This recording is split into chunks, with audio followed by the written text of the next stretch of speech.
Hey friends, my name's Aaron Ciotti. I'm wearing the same shirt as yesterday, aren't I?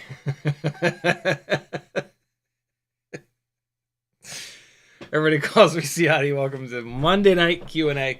I'm going to edit some 04 footage down. I still have all that footage from the Saturday where a whole bunch of RC drift drivers from Tennessee came down. A whole bunch of like sponsored guys and whatnot. I've finally gone through that footage and chopped out all like the total garbage. And so now I've got 12 minutes of like good stuff that needs to get chopped down into about 2 minutes. Somebody left a comment on a video last night maybe, saying like, hey, could you do a editing stream with Walksnail footage? And I replied back and said, you know, I've done a couple of editing streams. I don't know if they've had Walksnail footage in them, but Walksnail footage is really no different. You know, it's going to look a little bit different, but that doesn't really kind of affect anything. And then I couldn't think of a topic for the stream tonight. And I said, you know what? I have all this footage. people ask about editing live streams, so damn it, I'll give you another editing live stream. I don't do them all that often because it feels like weirdly selfish to edit footage during this, but apparently some of you are actually editing your own footage and want some tips and tricks and whatnot, and so that's amazing because I have I have about 8 years of footage to get through. I have so much good flight footage on this computer, on this 12 terabyte hard drive, that no one has ever seen and probably ever will see. I wish I enjoyed editing more to get through some of this stuff, because some of it's pretty goddamn good. I've flown some pretty fun spots. I used to be a pretty goddamn decent 5-inch freestyle pilot, but boy, it takes so goddamn long to do like a proper flight edit, and I don't put out, just like, I don't just grab 3 minutes of my flying and shit it out onto YouTube. Like I like to do it what I consider properly, which is to pick a song that kind of fits the mood, the flying, the location, and sort of do it the right way. And that takes 10 to 40 hours per edit, which is, a lot of time. So yeah, there's that. In the chat, Cole Powers was first, Craig was next, Render doubles FPV, Spaceman Spiff, Everyday with Bruno, Frank Nicholas, Levster, Nick Hayes, Frosty, Craig again, RC Thrills, McMucus, Nick Hayes, Craig again, Johnny V, Render again, Flagadelic, Chris Mel, 70, Yin Yang, 360 Aerial Movements, Drones in, Mike K. What's up, everybody? Thanks for coming. If you want to talk to me in the chat, type CiottiFPV. If you want to support me so I can keep doing this full time, go to CiottiFPV.com and click as many buttons as you can. Replace your bookmarks with someone's affiliate links. Join my Patreon. Do things. Igor, thank you for the subscription, my friend. Enjoy. Craig tagged me and said, have a great vacation. Enjoy your birthday. Yeah, so I am, but I have a lot going on right now. Tomorrow I got to do my taxes right on time. And then I got to pack. Maggie and I are leaving. We thought we were, we thought it was 7 p.m. It's actually 7 a.m. We are flying out to California Wednesday morning, and we'll be there until the following Monday.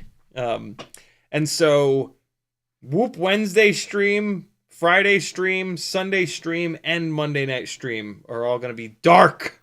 There's going to be nothing for you to watch. I think Joshua is going to be streaming Sunday and Monday, though, so you'll have him to watch. And so, yeah, I'm going to miss you, beautiful bastards, but I'll be back Wednesday of next week. But then I'll disappear again because I'm going to Colorado for the Tiny Whoop event. So yeah, rough end of the month for live streams for me, but there'll be lots of shit for me to talk about, and yeah, that'll make for a bunch of good streams in May. Nick Hayes says, we were all talking music at the end of Joshua's stream. Figured you would have had a lot to say. Yeah, I couldn't tune in to Joshua's stream. I was doing a Fiverr session. I don't know. I'm all over the place with music. When you're like, when you spend a big chunk of your life as a musician, you develop some pretty odd tastes in music. By the way, the flight footage at the beginning of the live stream was the Grinderino from many months ago. That was last year. That's not the way that the trees look right now, although they look pretty similar to it right now. I think that was me testing it before Castle Crash. So whenever Castle Crash is, that's when that flight was. Yeah, I haven't changed anything since then. It's still on. There is motor in view. I think I had a camera mount on it that was cocked to the side a little bit, which is why you can see a little bit of motor in the um, in the right side of the frame. But it's better now. That camera mount actually exploded at Castle Crash, and when I came home, I put a camera mount on here that's much more durable. So yeah, it's good to go now. But yeah, that was Grinderino with Walksnail, Xnova 1804 3500 kV motors with GemFan 3525 3.5-inch props. It flies great. It's a little floaty. It is heavy though. Like the reason why I went to the 3.5-inch props on this is because of how fat it is. Dry weight is 206 grams.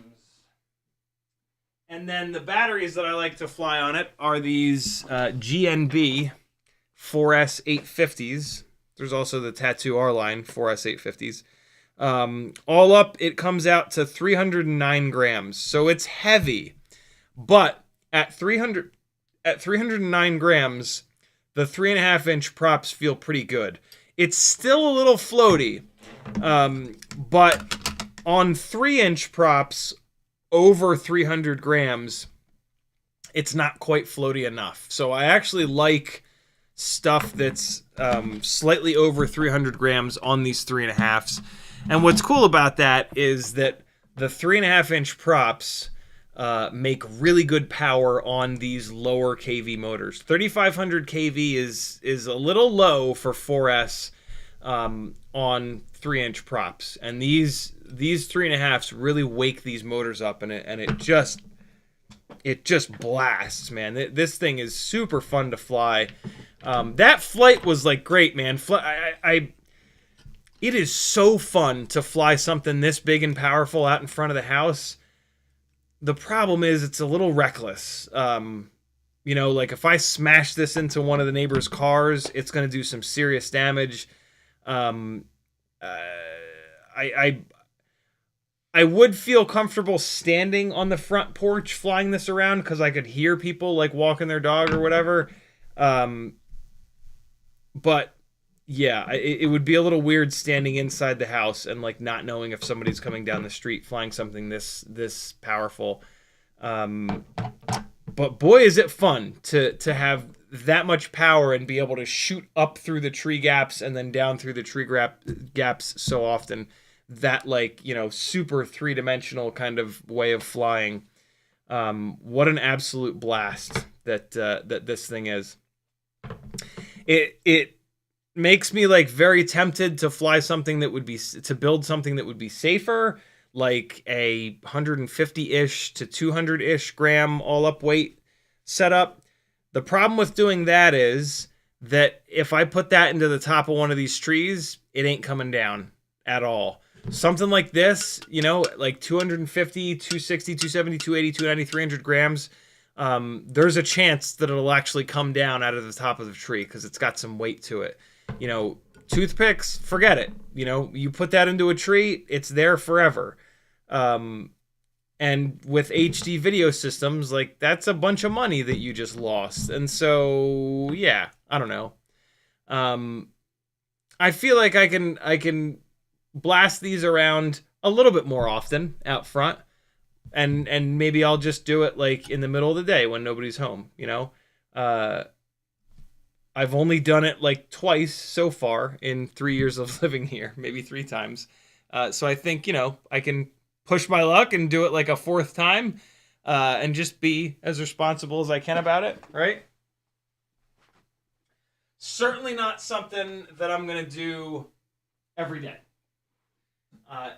If nothing else, then because of the noise that it makes. Like, it is significantly louder than anything else. It's not like that annoying, but like I don't want to get, you know, I don't want to even begin to piss neighbors off.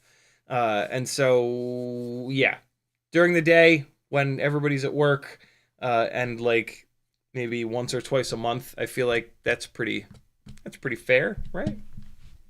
I don't know. Render says, hey, CiottiFPV, any idea what could cause a DJI blackout upon impact? Fresh camera and MIPI came back after a few seconds. 04 Pro on 4S BDB V4 55 amp. I'm really struggling to find a place to start. My 04 Lite stuff, every once in a while, if it hits hard enough, will black out. And then I actually have to pull power and reconnect power to get it to come back, which is a known issue. I haven't heard anything about 04 Pros doing that. But my experience with digital video systems has been that sometimes when you smash into stuff, they black out. And it's one of the things that has really made me hesitate to move the 5-inch Freestyle rigs that I never fly over to digital video systems. That's an issue that I've had on Vistas forever. I haven't spent enough time on Walksnail, but I'll bet you that would do it too. And so, yeah, I'll bet you that's what it is. The digital video systems have a lot of work to do. You know, they're on both ends, they're transmitting and receiving. And you start banging into stuff and it sends back EMF through the ESC. God knows what that spike of electricity will do to other stuff. And, you know, you've got this HD video system that's doing all kinds of fancy nonsense in there. And if that gets a voltage spike, it wouldn't surprise me that it would do some weird shit. So I think that's just sort of the price that you pay for having a video system that allows you to see where you're going. You know, I feel like we got spoiled by analog being so dumb, right? Like analog is just like garbage in, garbage out. If it gets a voltage spike, like whatever, it's not, you know, there's no real processing going on. It's just like taking the video and just shitting it out an antenna through the air. And so, yeah, that would be my guess. That would be my guess. YouTube did the thing, scrolled me to the bottom for no good reason. Mike K says, I got the Volador VX3 04 frame from Pyrodrone about a week ago. I saw you were looking for the 3-inch frame. So I'm not looking for a 3-inch frame. I'm looking for a full-blown 3-inch analog bind and fly that's in stock. I did a Fiverr call with somebody earlier, and I was like, let's just take a quick look at, I'll suggest a couple quick 3-inch analog bind and flies for you. And I go on GetFPV, and there's nothing. I go on RDQ, there's nothing. I go on Pyrodrone, there's nothing. I go on WeBleed, there's nothing. What the hell? Why? What happened here? Somebody over on, we started talking about it on Discord a little bit, and somebody on Discord said Avant Quads, which was a great suggestion. So Avant Quads has a bunch, which is awesome. And then I think it was Kevin Sumner said that the Axis Flying Manta 3.6 comes in analog, but it's only on AliExpress, and I can't really, in good conscience, recommend that anybody buy anything from overseas at this point, because they might get dinged on 170 million% of the cost of it after the fact. And so, yeah, what do you guys got? Stateside, 3-inch or 3.5-inch analog, something like the Grinderino, something you can blast around in the trees. It's got enough weight to come down out of the trees if you get it hung up there. What do you got? What do you guys got? Tag me. It's got to be in stock though. That's the problem. Somebody, I said, like, why are they all out of stock? And somebody was like, well, remember the analog VTX shortage? I was like, yeah, right. The war was eating up all of the analog VTXs, probably still is. But like, everybody can't be out of stock. What is the deal? I don't, and like, boy, 3-inch rigs on analog, that is peak FPV to me. It's quiet enough where you're not going to piss off like the entire county that you're in, right? And then it's just analog. It's just good old-fashioned analog. It just works. And like it's a 3-inch rig, so like why do we really need a 3-inch freestyle rig? Like why do we need HD on there? The guy says that just played flight video from Walksnail on a 3.5-inch rig. But yeah, I mean, there used to just be so many analog 3-inch builds that were awesome, and I'm very sad that I can't find any of them. So what do you guys got? What do you think? Jornsen says, any prop recommendations for a 2S 75mm 04 build? Gemfan 1610 is like the gold standard propeller for 75mm motor to motor 1.6-inch propeller builds. It's durable as hell, it's very well balanced, and it's got enough pitch. It is the absolute go-to. HQ has ultralight 1.6-inch props that are nowhere near as durable, but they are lighter weight.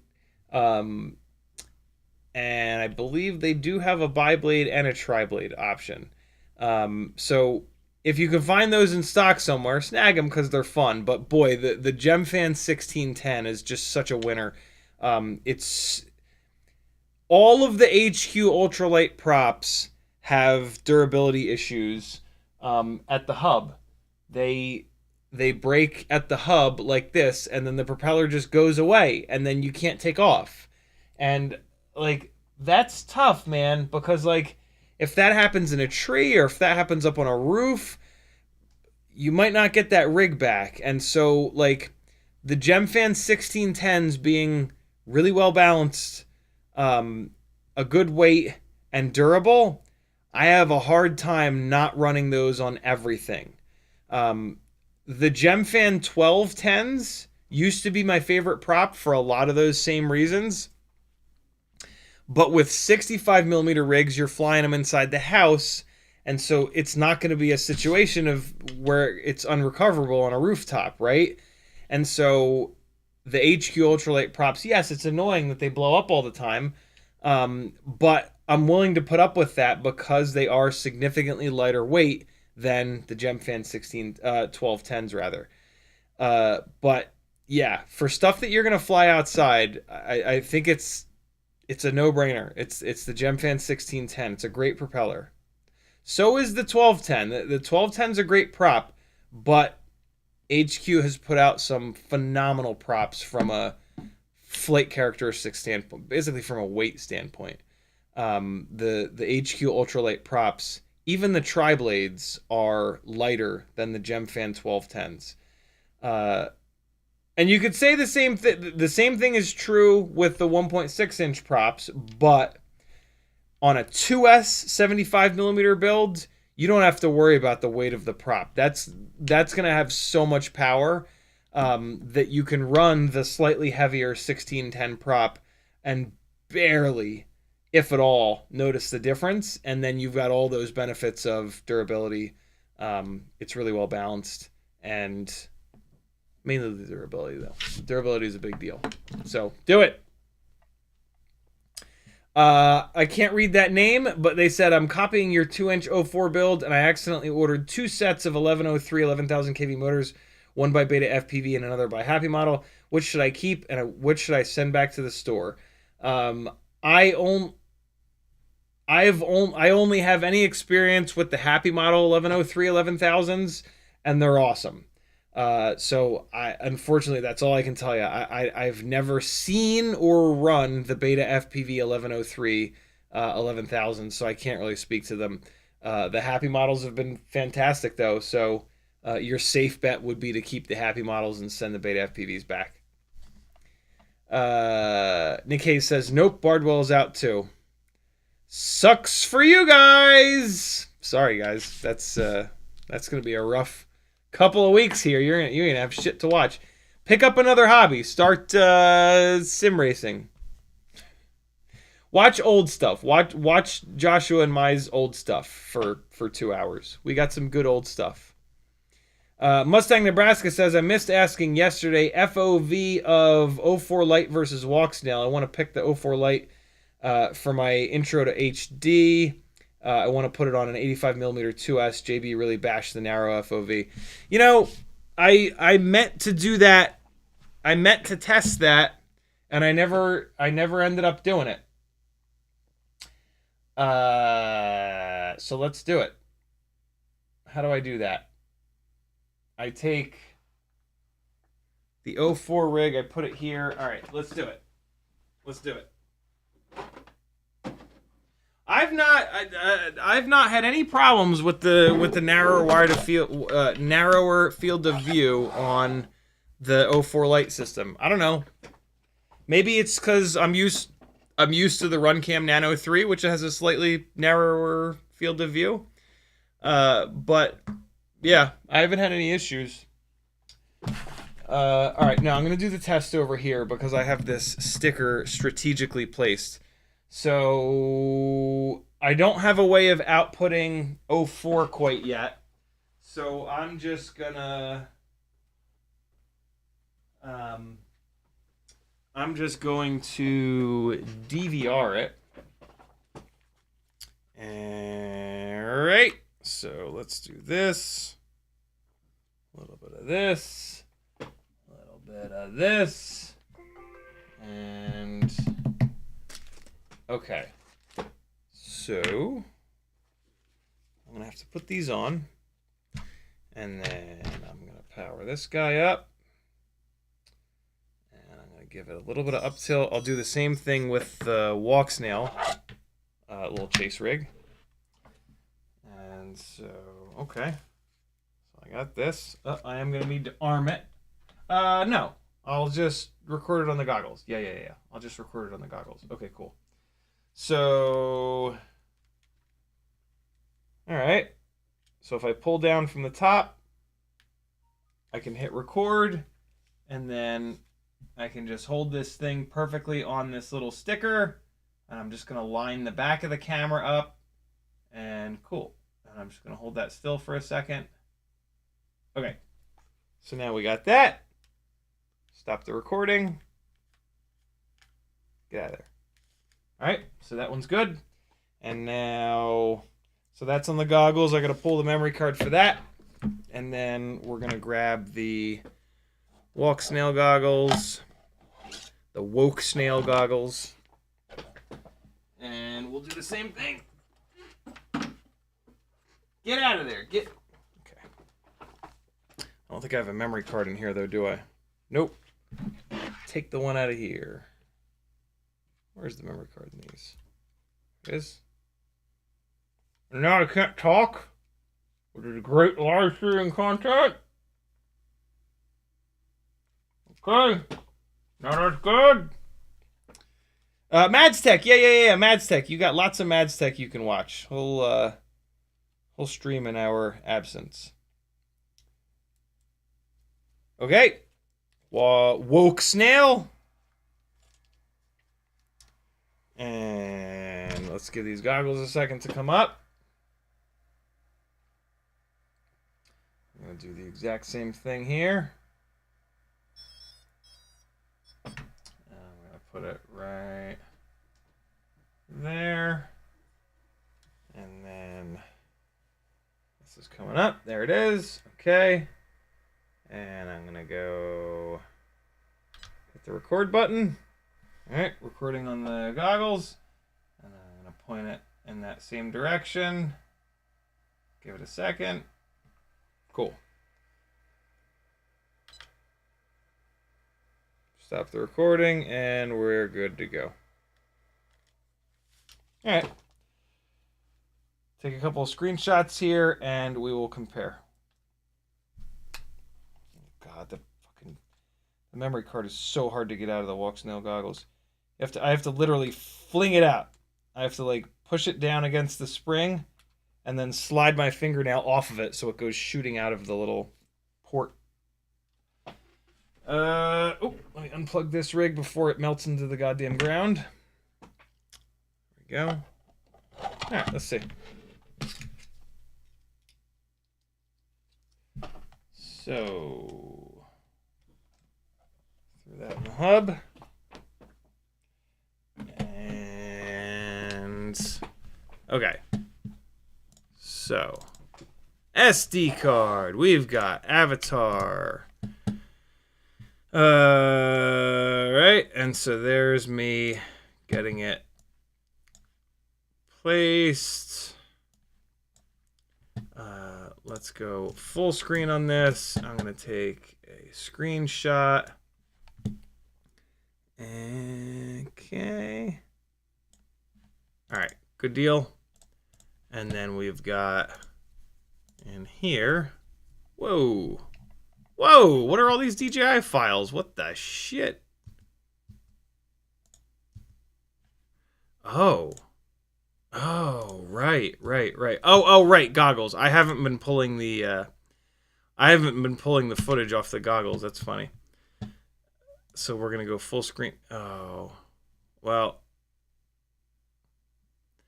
this is how I have the goggles set up. I have the goggles set up with the screen shrunken down cuz the field of view is like awful big in the DJI goggles, but that's fine. This will be fine. All right, cool. We got 2 screenshots. Let us compare. The hell? Okay. So what we want to do for field of view is like look at the things that are in the corners. So we've got the trans rights or I bite sticker all the way up here. The bottom is kind of a fail. Shit. I should have put something in the bottom. But left and right, we've got this, the rim light on the back of my head here, all the way off on the left, and then off on the right, we've got some of my monitor. So this is Walksnail. If we go to, oh, this is an easy comparison. So DJI 04 Lite is just barely catching my water bottle here on the right side. And then on the left side, it's catching the... and so this is the 4x3 view. If I change it to 16:9, it doesn't actually get anything wider than this. On the left side, it's getting the tip of the red antenna on the HD0 goggles. And so if you look, here's the tip of the red antenna. So Walksnail gives you this much extra field of view. It basically gives you half of an Air 65 worth of extra field of view, right? And then on the right side, it gives you from the right side of the water bottle over to the monitor. I mean, that's pretty significant. Top and bottom, though, it looks like it's not that bad. This is Walksnail. It's got a little bit of field of view above trans rights or I bites.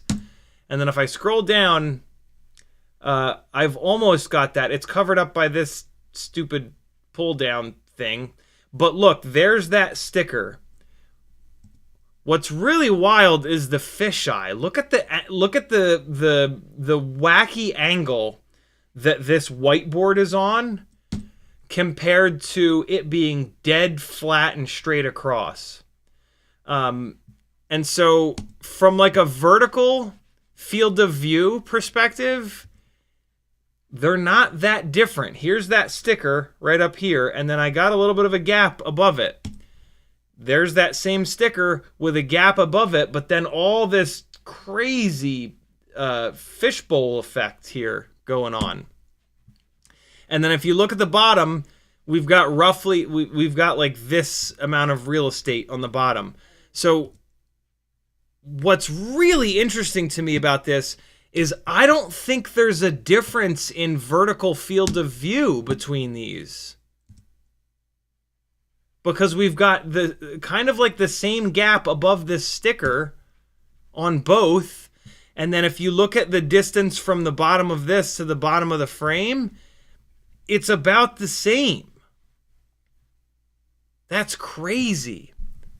So the vertical field of view is very similar, but then the left to right, the horizontal field of view is pretty different. But when we fly, we don't really use the width very much. I don't find myself ever like shifting my eyes left and right. I'm always looking up and down, right? And so the vertical field of view is the more important, is more important. And so maybe that's why I haven't had any problems flying the 04 Lite system. So, like, I guess if you find yourself, like, doing this a lot in your goggles and using, like, the left and right field of view, I think maybe you'll notice it a little bit more. Maybe Joshua flies like that for some reason. Maybe he looks left and right more than I do, and I look up and down more than he does. But yeah, it certainly doesn't look like there's much of a difference in that vertical field of view between the two systems. And yeah, that's the most important thing to me. That vertical is what I really rely on to speed up and slow down, basically, right? Like every time you put the nose down, you end up looking up at the top of the screen. Every time you put the brakes on and put the nose up, you're looking down at the bottom of the screen. That's crazy. I can't believe how close those are to one another in terms of that vertical field of view. That's wild. That right there is also a great example of how the field of view numbers that you get from these manufacturers don't mean anything. They'll say, no, 155 field of view, and then you'll look at it and compare it to another camera with 155 field of view, and it'll feel like you're looking through a fucking periscope.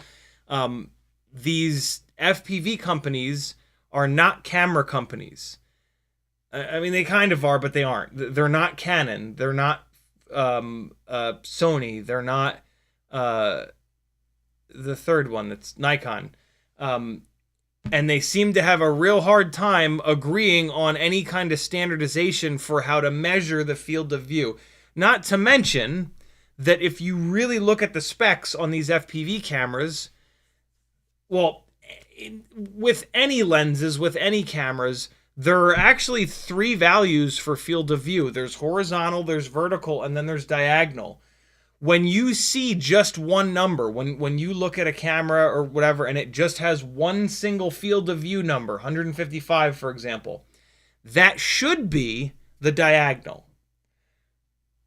But it might not be, because none of these guys seem to know what the hell they're doing, or maybe they just don't care, or maybe they're using field of view as a marketing number rather than actually...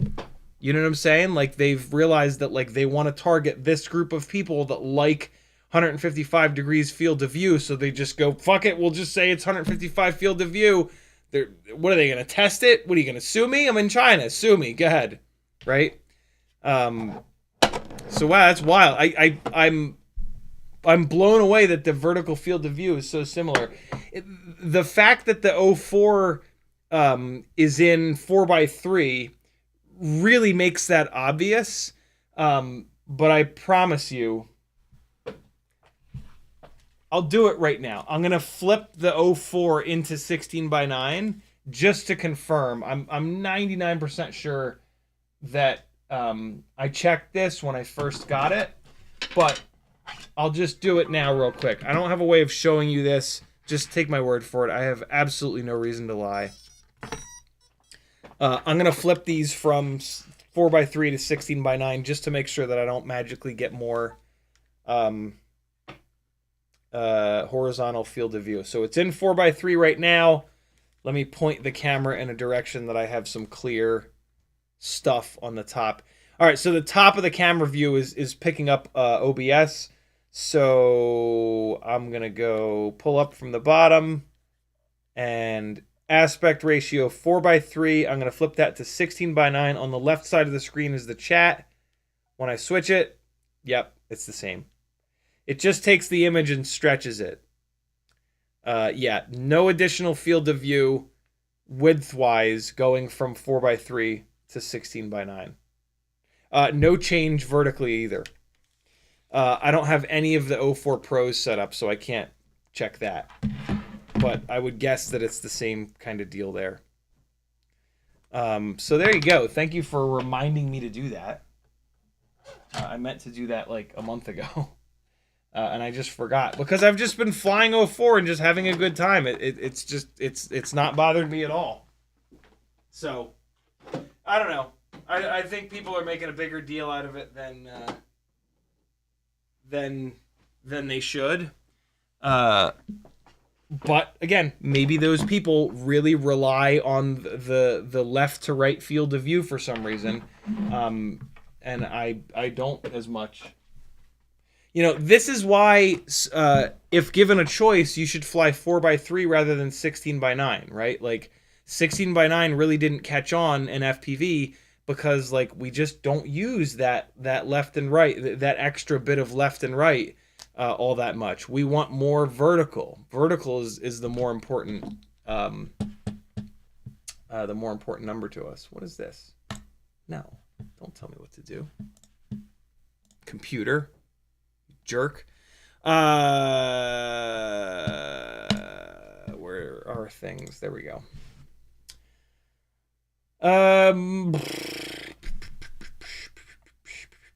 Nick Hayes says Blunty is a trombone player. I did not know that. And Bardwell is an alto sax player. New info by me. I've seen Bardwell's bass and drums. Didn't realize he plays sax. I don't think I knew that either, which is kind of insane. I certainly didn't know that Blunty plays the trombone. That's awesome. Those two should form a horn band. Can you imagine? Render says, try HQ's new 3.5 by 3.5 by 3. I might have those. I have an it's blocked in by stuff. I have an awful lot of 3.5-inch props. 3.5 by 3.5 by 3. If it's actually 3.5 pitch, that's a great propeller right there. RC Thrills says, is Grinderino old now? Seems out of stock everywhere. It's been out for a while. Yeah. It has been out for a while, that's for sure. Oh, boy. YouTube did the thing again, scrolling back up to try to find my place. Everyday with Bruno says, Emacs Tiny Hawk Freestyle. Yeah, no, not on the... Nothing Emacs. No offense to Emacs, but, like... Yeah, no. I really want to suggest something that has removable arms. The Emacs stuff are all on solid base plates, which just drives me absolutely mad. There's no reason for solid base plate builds in 2025. Come on, get with it, guys. Removable arms make the rigs lighter and stronger and more serviceable. Yeah. Rowdy Rotor says 533 Tiny Trainer is a good bind and fly 3-inch. Tiny Trainer is great for racing. For freestyle, I don't know. Same kind of deal. It's a solid base plate, which drives me absolutely insane. It's also relatively thin carbon.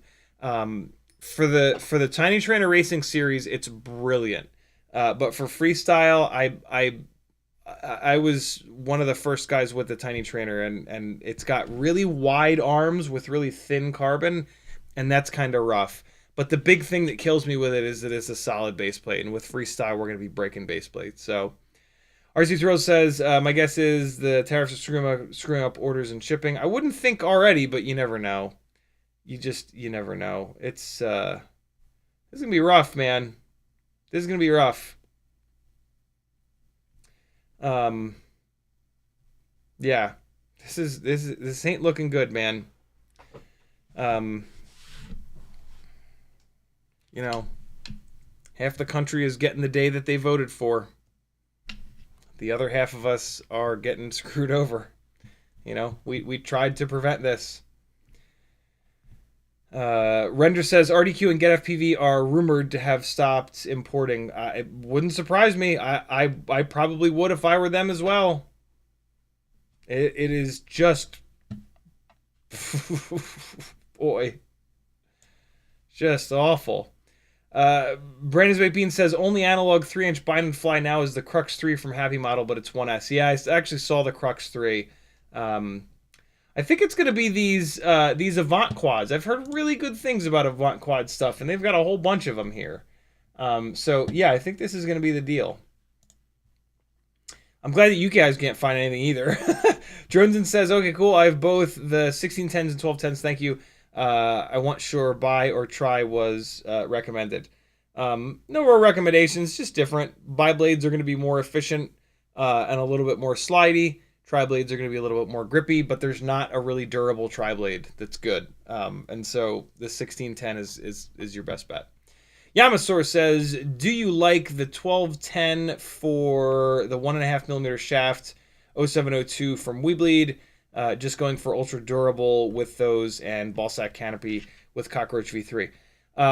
It's the only option, so yes, it's great. The 1210 is an old school prop now. It's been out for like over 2 years. The props that have come out since then are a little bit better, but none of them are available with a 1.5mm for 1.5mm mounting. And so, yeah, the 1210 is your only option for 1.5mm shaft 0702s. And it's fine. It's not as good as some of the other stuff, but it's fine. JP Spin says, I'll be binge watching Laverne and Shirley. Mustang Nebraska says, I was just wondering, in real life flying, if you noticed the narrow FOV of the 04. Thanks for doing the side-by-side. Yeah, no, I haven't noticed it. Like, I think like the first time that I put the Mobula 7 04 up in the air, I was like, oh yeah, this, I can kind of see that this is maybe less FOV than normal. And then I just started flying, and I don't think I ever thought about it again. I just, you know, flew it around. And maybe that's because the vertical field of view is so similar. So like, yeah, if you're used to flying super, here's the thing, right?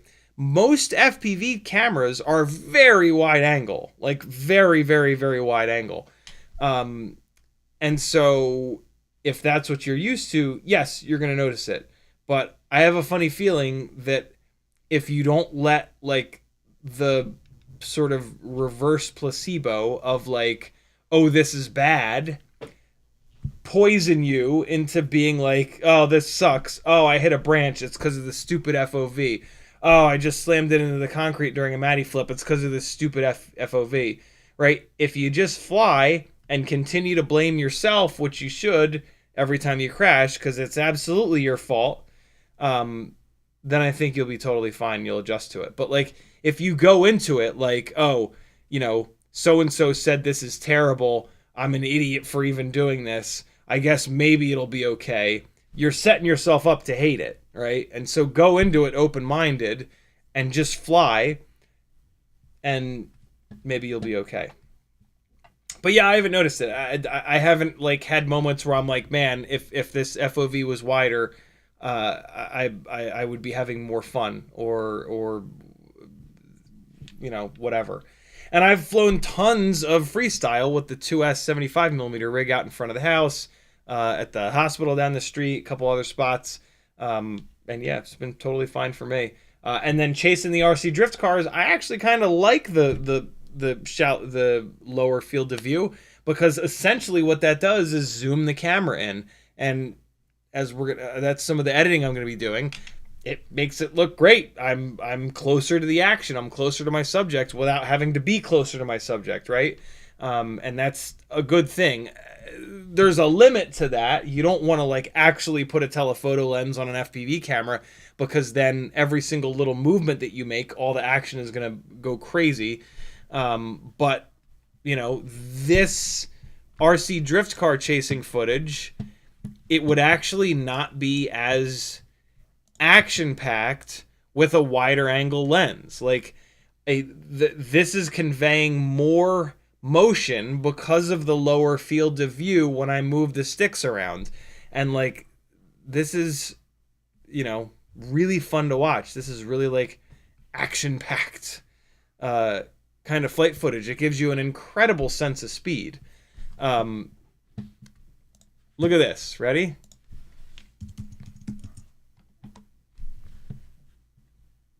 Speaking of sense of speed, look at this. This is nuts. I just noticed this earlier.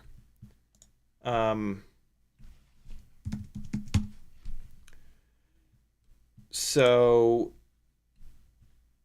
okay. So this is what it looks like third person.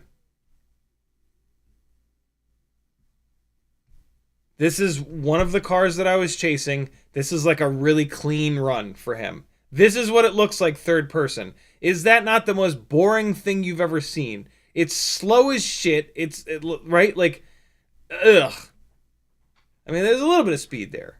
But, like, look how slow this is. Hold on. Somebody's at the door. I got you. Ah, something flew my eye. Yeah, hold on. I think Teddy's being a bad bastard. Hold on. Teddy!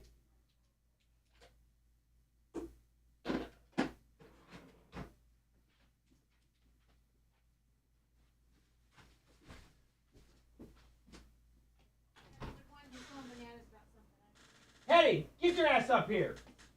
Teddy, now. Get up here. Teddy, get up here, now. Inside. Inside. Teddy, inside. Get up here, now. You got him? Teddy! Let me know if you can't get him, baby. Hey! Let's go. Oh, here, let me squeak a toy. Wow, he's being real bad. Hold on, guys. Hold on. Jesus Christ on a cracker!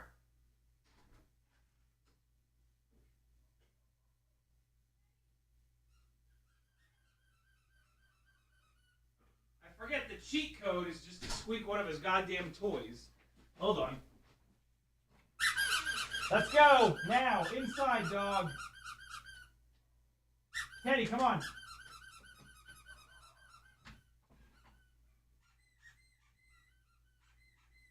Let's go, come on. Inside.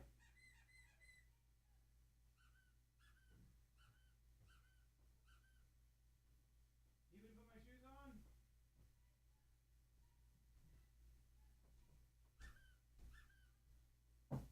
You gonna put my shoes on? Okay, coming. Hang on, guys. I gotta put my shoes on. There's a possum. Oh, boy. Bad dog. Bad dog alert.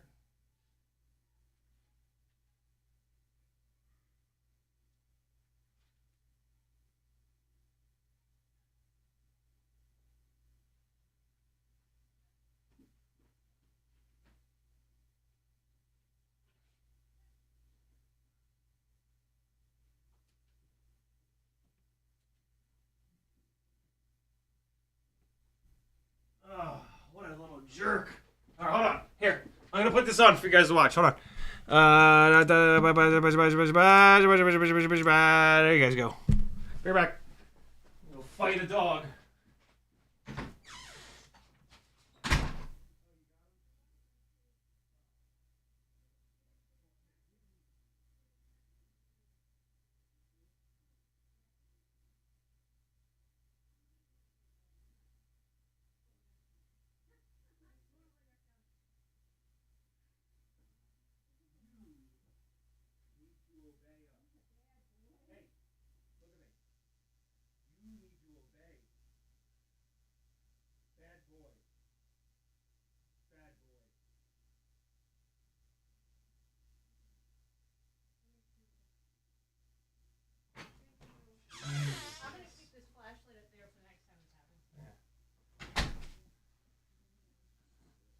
You go in timeout now, you little jerk. What's wrong with you? No, you do not get those toys. Look, watch. These toys go away now forever. Because you're bad.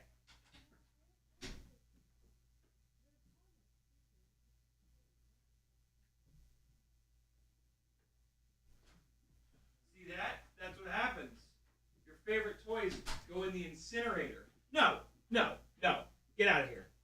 Get out of here. Get out. Get out. Upstairs. Bad. Bad boys go upstairs. Nope, not allowed.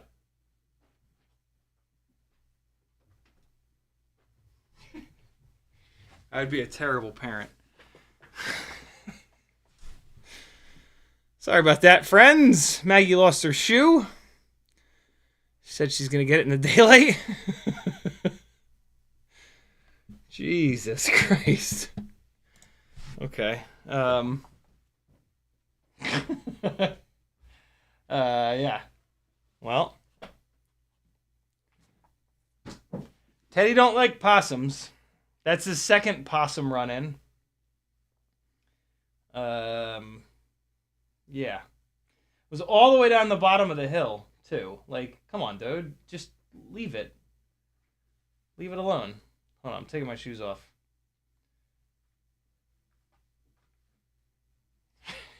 Maggie comes trudging up the hill holding the dog. I should have put my shoes on earlier to help her, but I thought for sure that squeaking the toys would get his fat little ass to act right. Okay. CMYK says, yo, Brandon's Baked Bean says, the lens on the 04 Lite is crazy linear. A fully linear lens correction barely dewarps it at all. Yeah, it is unbelievable. I mean, usually when you lose field of view, you lose that crazy fishbowl effect, right? So, like, inherently, lenses that have less field of view are going to be more linear, but I mean, this is really impressive. Like this, the way that it represents this. I mean, that, like, when I look over there, that's exactly what it looks like. This is really flat and like, yeah, very, very cool. You know, this all just looks right. And then, like, you look at this, it's like, whoa, look at these angles, yo. Look at the bend. Look at the bend in this thing, right? That's supposed to be a 90-degree angle. That's like a 40-degree angle or something. But that's like, look what this Air 65 looks like. Look at how crazy this little tiny whoop looks, you know? I mean, that's just what happens when you go wide angle. But yeah, good call, Brandon. Super, super, super linear. All right, trying to find where I'm at in chat here. Okay. Craig says, "Hey, I play trombone." There we go. Another member of the Bardwell Brass Band, the BBB. Denzel the Terrible says, ask Bardwell about his professional roller skating days. No way. Oh my god. Rowdy Rotor says, I freestyle my Tiny Trainer V2 that has replaceable arms and 3mm carbon. Really? When did they do that? When did they change to removable arms? That's pretty cool. That was my main complaint about the original Tiny Trainer. I guess that's what makes it the V2.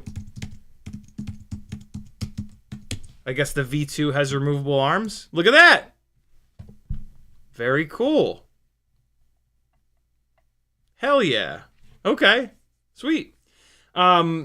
Still kind of a racing rig though. Like, you know, the Tiny Trainer was very specifically built for racing.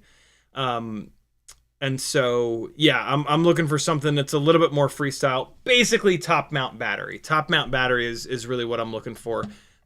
To me, top mount battery is a staple for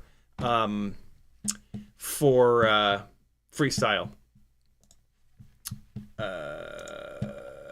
Porky Chop FPV says, I'm about to get a BetaFPV F4 AIO for 2S 75mm or 85mm build. What are some good motors for that? I'm in between sizes. I'm loving my 1S 75, but more power would be amazing. Thanks. I've done a bunch of builds and content and live streams around sort of that. If you go 75mm, you're going to want to look at like a 1002 or an 1102. If you go 85mm, you're going to want an 1103. If you want to try to do both, an 1102 would kind of get you as close as possible, but the 1102 is really going to suffer, I think, on the 2-inch props on the 85mm build. So you want to pick. 75mm 2S build is going to be great for smaller flying. in the garden, stuff like that, low wind flying, the 85 millimeter build is going to be better if you've got a bunch of wind going on, or if you want to like bomb down the street and stuff. There's, yeah, you just got to sort of pick. Cole Power says, pretty sure I just removed half a gram of chlorophyll from the inside of my tiny whoop ducts. Yeah, they get dirty, don't they? JP Spin says, the aspect ratio discussion reminds me of playing GT2 on a 21-inch CRT versus GT3 on your friend's big screen projector in 2003. You just don't have to move your eyes as much to get the whole picture. Yep. FPV got many years ago. FPV goggles were originally 4x3, and then at some point, the manufacturer said, you know how we can sell a bunch more? Or they said, like, let's try this 16x9 thing. And they put out a whole bunch of goggles in 16x9, and a whole bunch of people were like, oh my God, it's the greatest thing ever. And they all bought them. And then the people that actually thought about stuff and didn't just, jump the gun on everything went like, you guys noticing that like the extra field of view doesn't really do anything for you? You never look over there, and it makes it super obvious that the vertical field of view is more important. And then it was like, which cameras are there? And it was a whole big thing.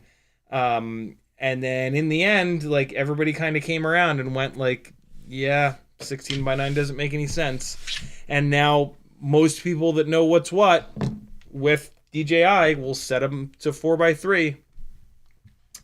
So yeah, 16x9 is great for watching movies at home, but not great for flying FPV. Everyday with Bruno says, CiottiFPV did the dog equivalent of saying Alexa or Siri, LOL squeaks. I wish he'd come when to be honest, squeaking toys has been like our last, when we really need to get Teddy to listen and come, it was squeaking those toys, and he did not give a shit just now, which is a little creepy, because we are trying to not just full-blown break him,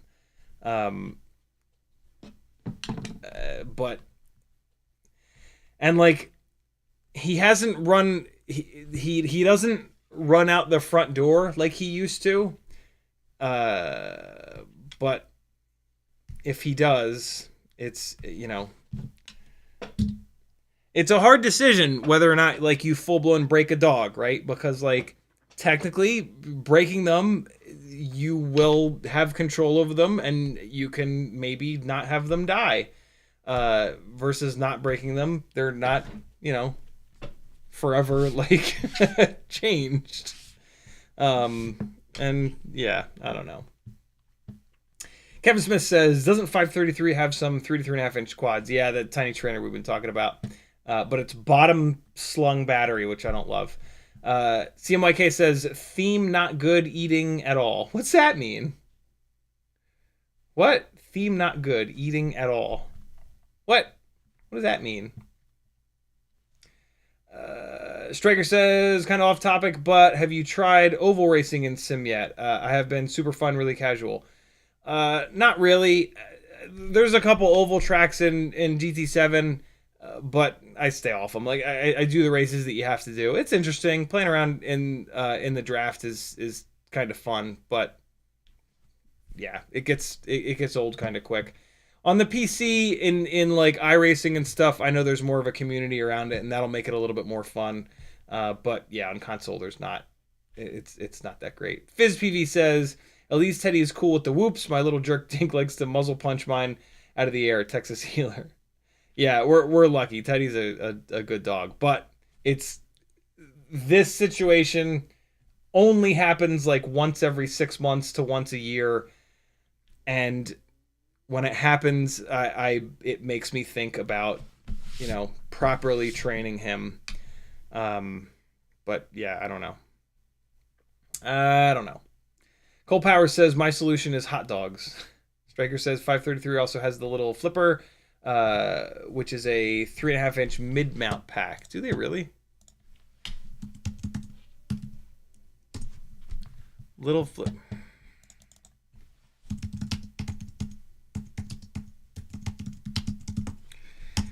Oh my god, there we go. Little flipper, eh?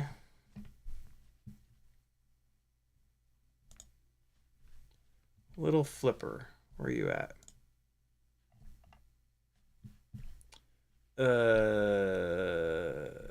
Analog flip switch, view all. Analog mid mount. Analog tiny trainer. I guess they don't. They probably have that frame, but it doesn't look like they build it, which is a shame.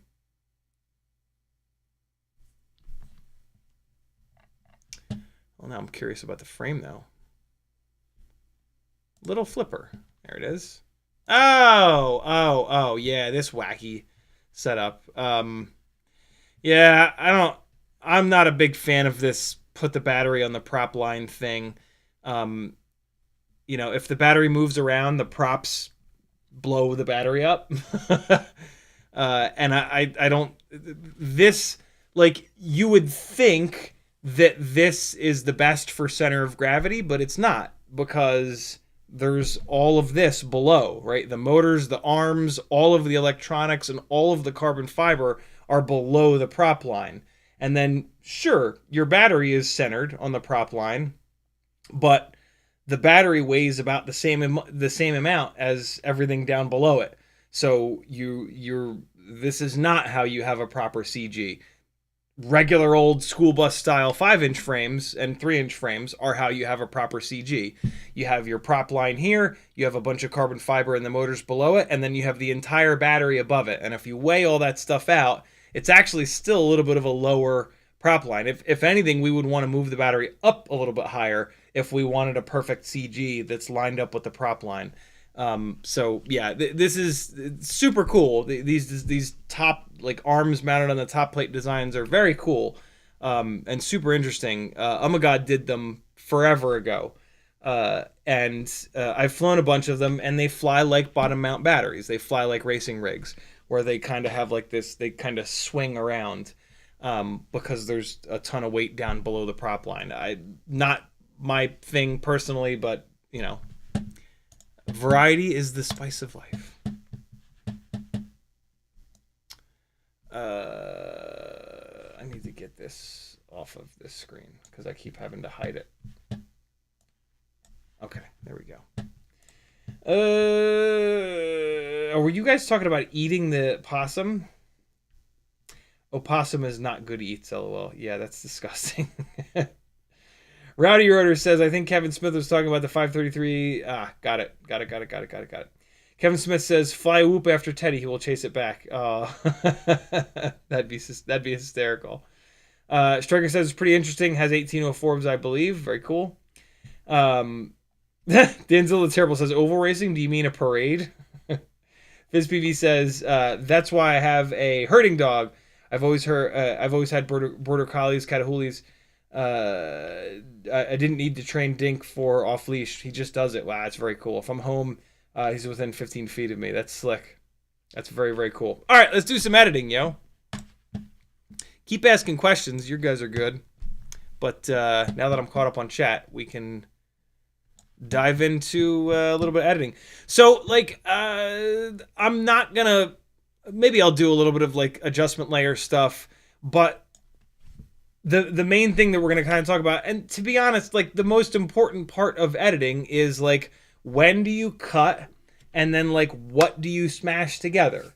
Like, a really good watchable edit, in my opinion, is one that has had all of the clips cut exactly short enough, not a little bit too long, not a little bit too short. They're cut the exact right length, and then they're joined together in a way that, like, either tells a story or comfortably allows your eyes to kind of move around the screen. You don't have to, like, look from one side to the other. And yeah, ties the room together. And so that is kind of how I edit. Right now, what we have is just the good stuff. This is like 20 batteries worth of flying, and then just the good stuff kind of chopped out. And so there's going to be a bunch of these crashes on the end because I love using crashes as edit points. The problem is the crashes always happen at the end of the flying. I need to have more crashes where I recover really quick and then lock back in, because then you link up the crash at the end of one clip with the crash at the beginning of another clip. But I don't have many of them. So with chasing these guys, what I'll also try to do is have like a section. Well, two things. Have a section where it's like the same car or the same couple of cars, but also try not to show the same section of track over and over and over and over and over and over and over again, which is hard when it's a little circuit like this that only has like 6 or 7 corners. But you know, if you show the same corner twice in a row, that's fine. 3, 4 times in a row, that's gonna start to like turn people off, and they're just gonna yeah, look away. So let me try to find something that's good for the beginning of this edit. Sometimes what I'll do is like I'll move clips up to the second video track here that are really good. In theory, maybe that's what I did here. That's pretty cool. That's a pretty cool little transition there. That might not be something terrible to start this off with.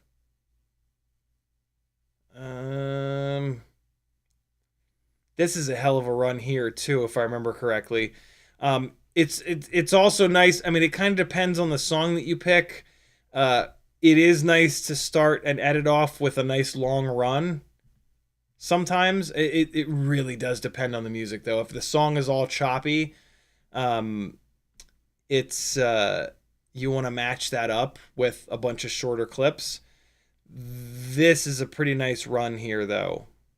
So this is absolutely a candidate for the beginning of this edit. Let me pull it over here like that. Let's see what else we got going on though. So here's some stuff that I kind of slowed down already, which basically is me telling myself like, yo, this was too short of a clip. So I'm going to slow it down and kind of see how it looks. There's another one that I pulled onto the second video track here. Let me take a quick look at what the hell's going on here. Let me make this a little bit bigger for you guys too. I don't need to make it wider. Let me pull this audio down a little bit, and then we can pull this down. That'll make it just a little bit bigger. I was paying no attention. So I've seemed to have also clipped out every single instance of me taking off and then like flying up to the track, which basically means that I didn't get a great like launch, fly out there and lock in on somebody quick. That's another really good way of starting an edit, right? Like it's with FPV flight edits, it's hard to kind of tell any kind of a story. The story can be as simple as I went and chased these drift cars, and so like a really nice little opening is you having the build next to you, and then you take it off and you fly it up to the track, and then you start chasing people, right? Like that's the simplest possible way of doing a little bit of storytelling, but it can, you know, it sets the scene a little bit, and it's just a slick little way to kind of open.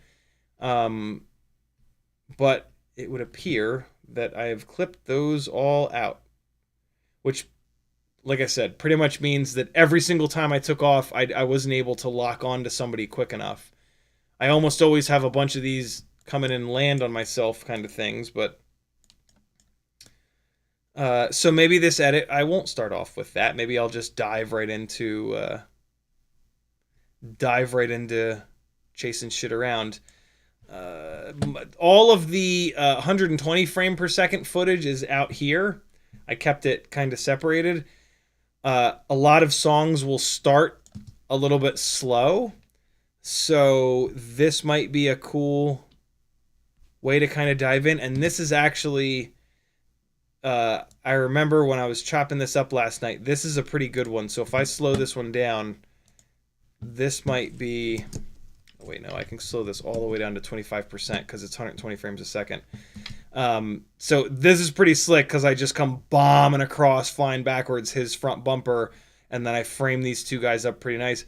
But see, this is already a snooze fest. Like, I already would need to go... I would already need to speed ramp this up and down because this is them just driving in a straight line. So, yeah, I don't know about this. I try not to ramp... I try not to ramp... I try not to do too many speed ramps. They're a pain in the ass to do. They take a long time.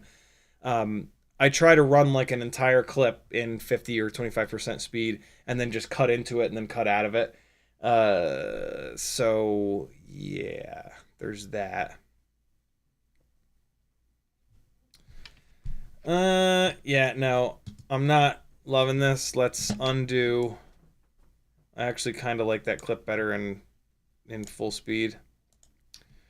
Let's see what else we got, though. That one's kind of cool because I just almost slammed into that part of the guardrail, but just barely missed it, which will be pretty cool looking in quarter speed. Looking for any, like, really cool moments that I can drop all the way down to quarter speed and kind of start with.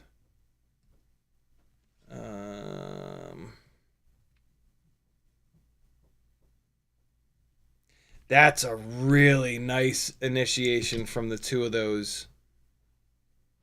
That's pretty cool.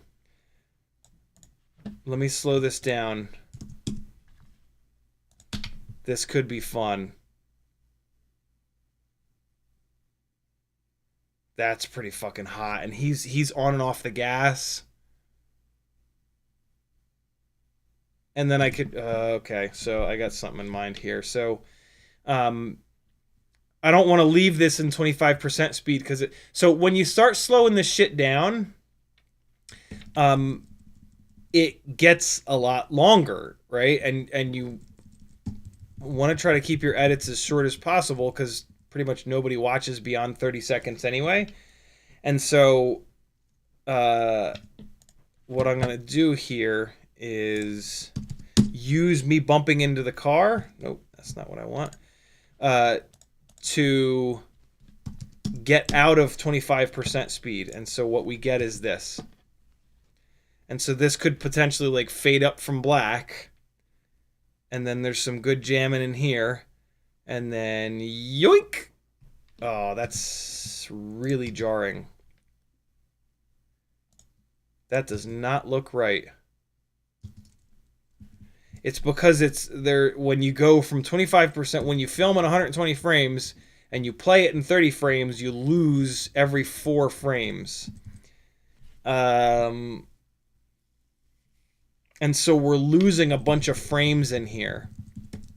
So that's where it goes to full speed, and then we lose 4 frames, we lose 4 more frames, 4 more frames, 4... Oh, wait, no, we're losing 3 frames. And so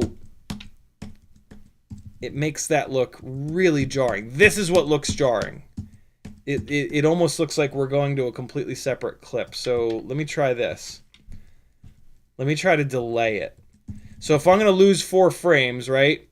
3 frames. If I lose 1, 2, 3, look at that. It's a massive change. So let me...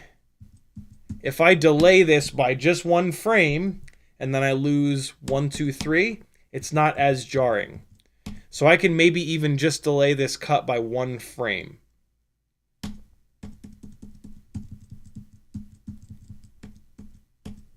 I'm going to delay it by 2. And so put the cut in there, speed up to 100%, and now this should look a lot better. This should look a lot less jarring. It almost looked like I edited to a totally different run. Let's see how this is. Way better. Way better. I don't know if I love it though.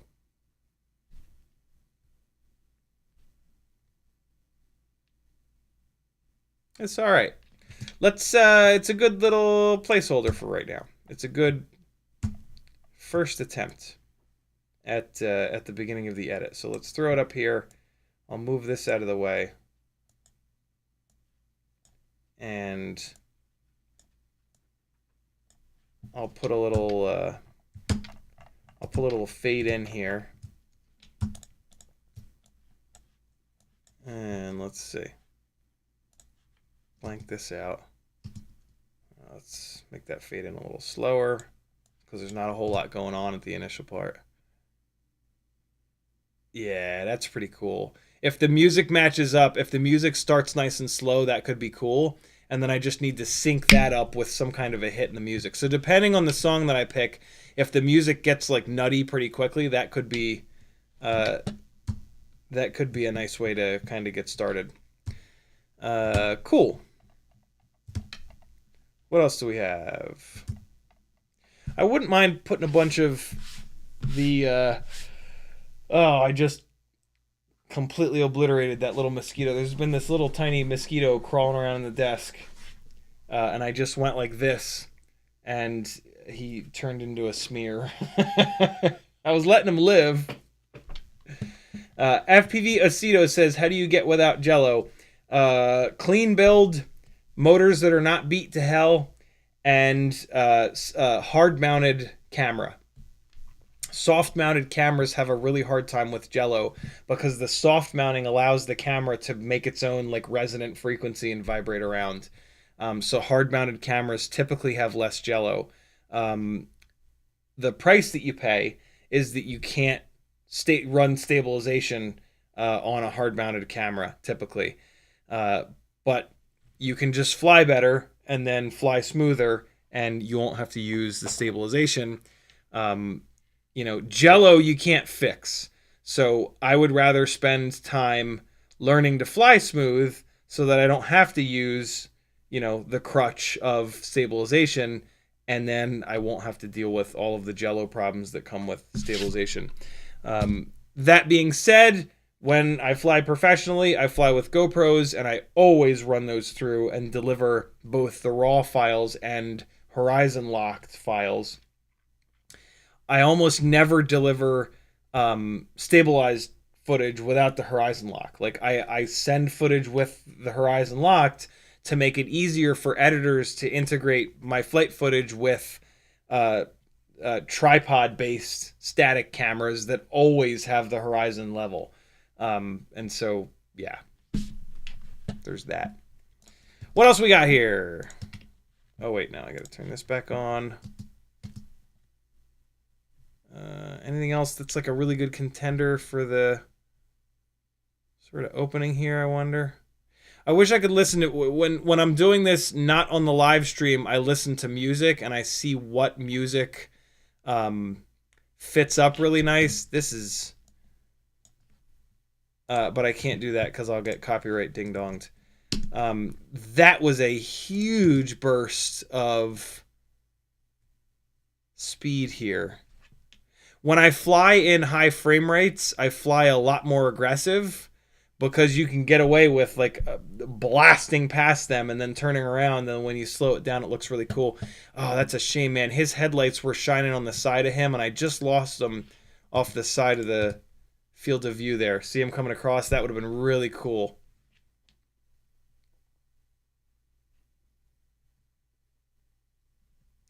And I think I come across his nose. Yeah, and you can see the little driver on the inside, which is super cool. That's pretty sick. With the streetlights in the background, that's pretty fucking hot. Yeah, that'll make it in there. This won't. This will get cut out. But what I'll probably do is just have this and then cut somewhere around here and then pick it back up when they're yeah, I might include that, and then I'll cut around here to get this awkward person's legs out of the frame, and then pick it up around here with this nice little rotation out and around. Oh, those headlights look so fucking sick. Holy shit. Yeah, that's going in there for sure. I don't know about for the for super early on though. We'll see. Hey there again. Oh, that's cool. Put that in there. With those, let me actually grab that file. So like when there's two cars that are running together, I'll grab all of those and kind of put them together because I think it's kind of nice to have that be like a nice block, a bunch of clips in a row of the same two cars kind of hanging out, you know? Gives like a little bit of context. All right, this is just me. A potential ending to the edit. That's an awful short little clip. Why did I save this? Oh, I know why I saved it. Because of that close pass in the front. Little tiny moments like this in 120 frames a second become something a lot more substantial, right? At quarter speed. That's pretty slick. And then there's like a stupid crash here, but you're already gone. Like you've already, like this clip will get used for just that little moment and that's it. So this, you know, this one has a little bit of value. Oh shit. Do that. There we go. Hang on. There we go. What's after this? Hard rotation into this. So here's a little tip. If you've got like a really aggressive, a really aggressive rotation here, keep that. You can use that as a transition. I love using like natural transitions. You can certainly use digital transitions and they look great, but it's even cooler in my opinion to keep in and cut this right here. And then if at the end of a clip, so like for example, right, where's the end of a clip where I crash? Shouldn't be hard to find. It happens all the goddamn time. Of course, when I need one, I can't find one. Well, I mean, it almost works there. That wasn't much of a wreck, though. Where's like a legitimate... Oh, here. This is the perfect example. So at the end of this clip, I left in me rotating hard to the right. This isn't going to quite work because it's going to rotate to the left, but you'll get the idea. Watch how cool these look together. Right? You're like, that's like, you know, there are transitions where it's like a left-right push. You can do that yourself and it's quicker and it's easier and it just looks great. Even like that's not, you know, that's going from one direction to the other, but it still looks kind of cool, right? If I grab this and how the hell do you mirror these? Shit, man. I don't do shit in edits. I do as little as I possibly can. It's probably in video effects. Transform. Horizontal flip, that's probably it.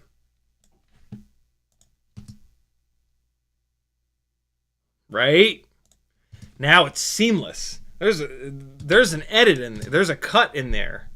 Right? Where did it go? Isn't that cool? So eventually at some point I'll have the end of an edit where it's rotating in the correct direction and I will connect those together and it'll be... What's funny is like it disappears and you don't even notice it. And so it's like, why did I just do that? Why did I spend that time to do that if nobody's going to notice it? That's kind of the point. That's sort of the point of editing. Like the best editing in the world, nobody notices. If you're doing a good job editing, nobody's going to notice that nobody's going to know that you exist. It's just they really good edits completely disappear, and it's like the weirdest thing ever. But, you know, the whole point is that you don't call attention to yourself. You let the footage and the subject and the story and whatever. That's what people are watching for. They're not necessarily watching for like good editing per se. It's kind of weird, but it's the deal. The better you get, the less people will notice. All right. So this is all the 120 frame per second stuff. I don't necessarily see anything that jumps out at me as being a good sort of intro. CMYK says, how many batteries do you usually go through? On this day, I went through all of them and then some. I think I did... Oh, well, it's easy. It's easy. I flew... Well, no, even easier. 24. I think I might have flown more than that, but some of them didn't record maybe. But yeah, this was a big day where a lot of people came out. And so there was a lot of like really good drivers. So I flew like crazy. I usually fly a bunch of batteries that I don't DVR. Just like to kind of get warmed up or just straight up for fun, just flying for fun. And so, yeah. When I go chase the RC drift cars, what I try to do is fly this entire thing of batteries, which is 4, 5, 6, 7, 8, 9, 10, and 2 rows, so 20. This is the WeBleed Band-Aid tin, and it holds 20 batteries. This is really, really fun, and I can usually do this in like 2 or so hours. And yeah, by the end of that, like, I'm kind of exhausted. But it gives enough time to like have a bunch of really cool shit happen. And when you're chasing subjects that are as erratic as these, you got to give it time for these like really amazing moments where you dump down across the hood and then track perfectly going backwards, right? Like that only happens once every like 2 or 3 batteries. And so by flying a whole bunch, you get a whole bunch of like really amazing moments. Benny Bravo says, what would cause an Air 65 to not bind and not go into Wi-Fi mode? The not going into Wi-Fi mode thing is super weird. I actually just dealt with that earlier today. I'd never seen that either. Earlier today, I was dealing with it with an AIO5, and the solution was to put power to it. When it was being plugged in through USB, it was blinking the binding light, but it wasn't actually powering up the ELRS, the like chipset basically.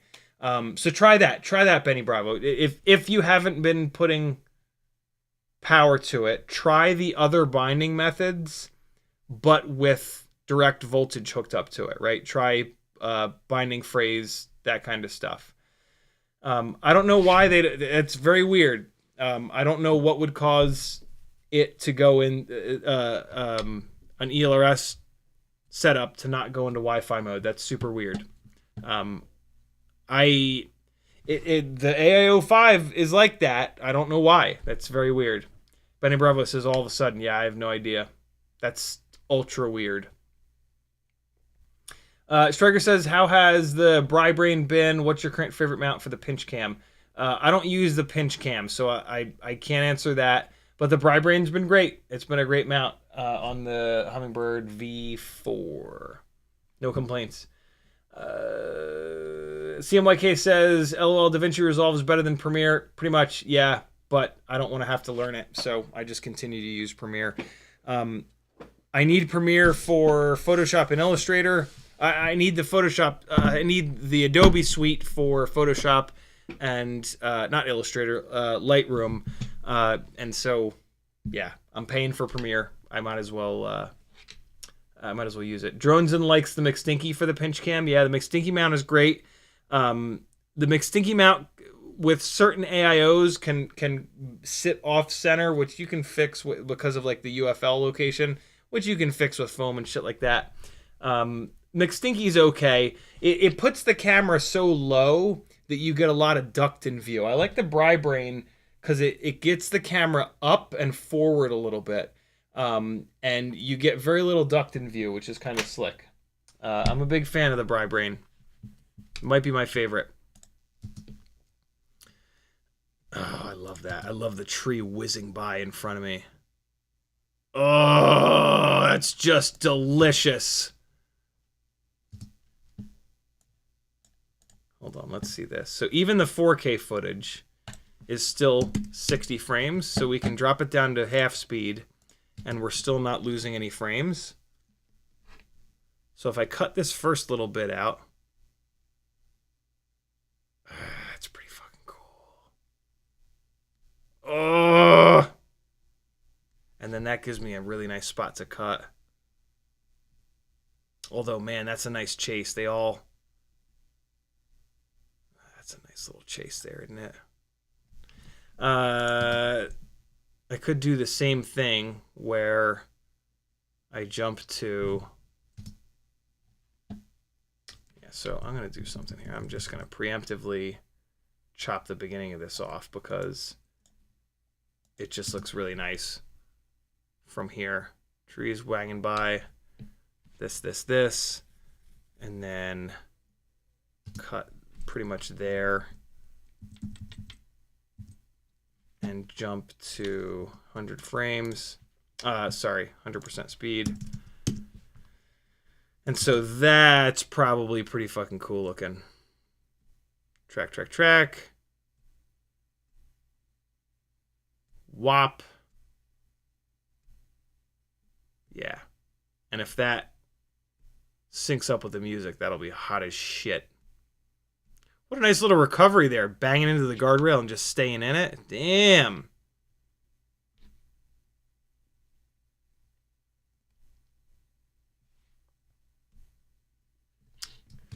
Cool. I don't think I'm going to start the edit with that, though.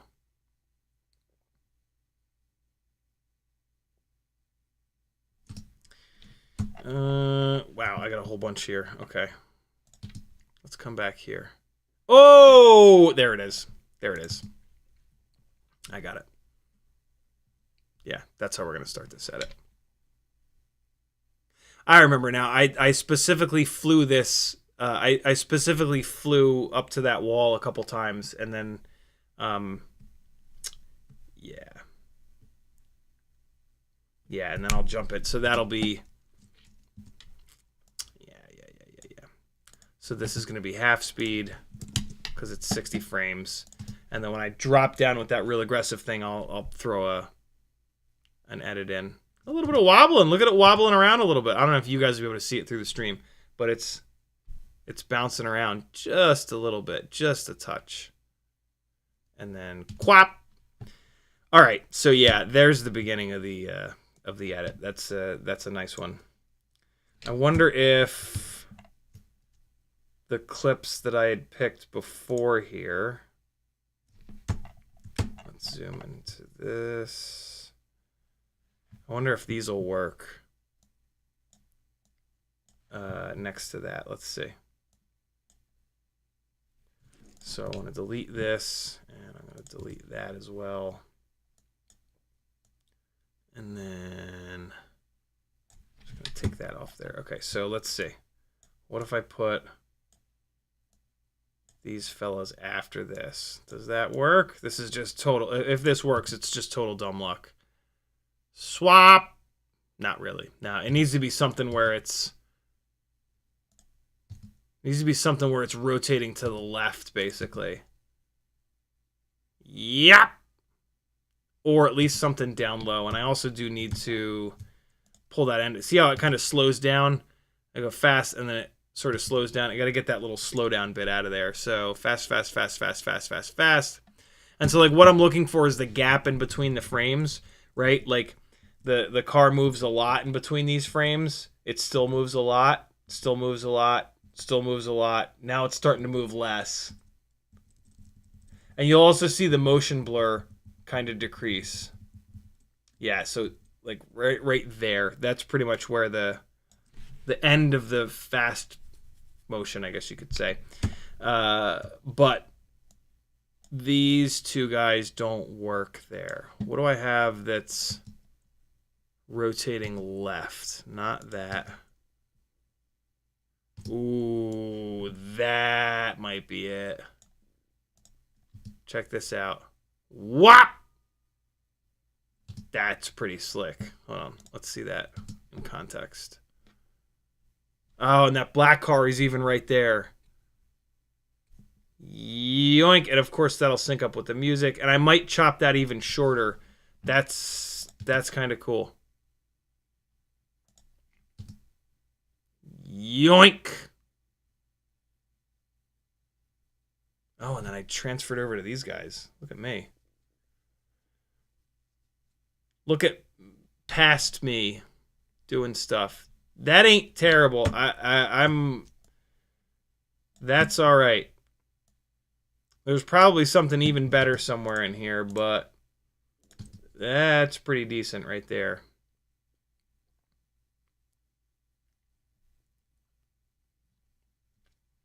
And you can also like cut these clips in half. Like, you know, I've got, what did I say, 8 minutes of flight footage here. So like if one of these clips has a really good left rotation that matches that, you just chop it in half and just sacrifice a bunch of the clip. What was that? Oh, there's a little... No. Just gonna maybe use that one, but I don't think so. Bouncing all over the place. I was having a hard time with my elevation there.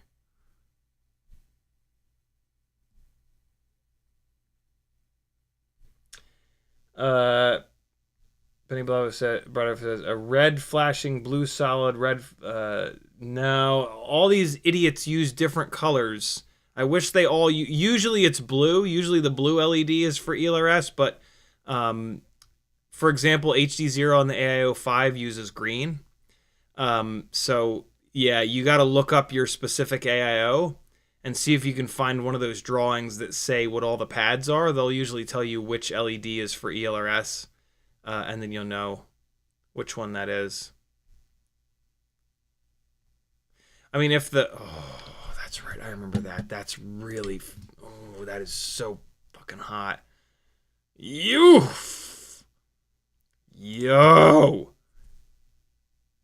Something I can use at the beginning here. You!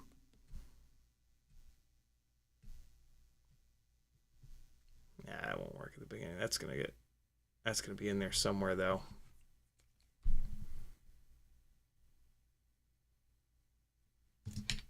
All right. Oh my God, it's 11:40 already. Let's fly a couple batteries. 6 batteries a day, my friends. Fly your 6 batteries today, or I'm gonna slap you with a dead fish, a dead possum. Let's get back on the analog train. What do you say? I gotta unplug and plug this. Oh!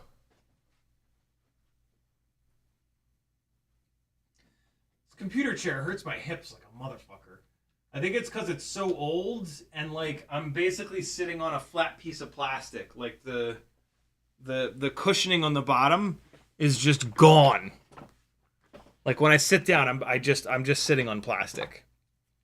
RC Thrills says, "Who's flying the other drone?" Stuart, really cool guy, who is he also has a RC drift car. He's a great driver as well. Zun Forgiven, ZUN Forgiven. He has a RunCam 2.7K setup. You guys should follow him on here. Zun Forgiven. There he is. Here comes the link. Follow him on Instagram. His stuff is super cool. He's got these 75mm rigs with the camera up front, and he posts stories. He doesn't do these posts, but yeah, super cool guy. And he's got a RunCam split that he flies through, and it's awesome. He does a really good job with it. But we are going to do some freestyling, my friends. Let's fly the Hummingbird V4. Let's keep putting batteries through this to see how long it survives the assault that is CiottiFPV flying freestyle. I'm already pretty impressed. I have had less batteries through BetaFPV rigs that have started going full rainbow than this Hummingbird V4. So, Yeah, the Hummingbird V4 gets a big thumbs up from me. I really wish that they put goddamn A30 on it, though. I kind of can't believe that they're putting pH 2.0 on it. I think the reason they're doing that is that they don't have any A30 batteries. I think, I have a funny feeling that Drone ordered 11 billion Nitro Nectar Gold pH 2.0 batteries, and they still have tons and tons and tons of them in stock, and so it makes a lot of sense for them financially to build rigs that use pH 2.0. Why does this... I'm in angle mode.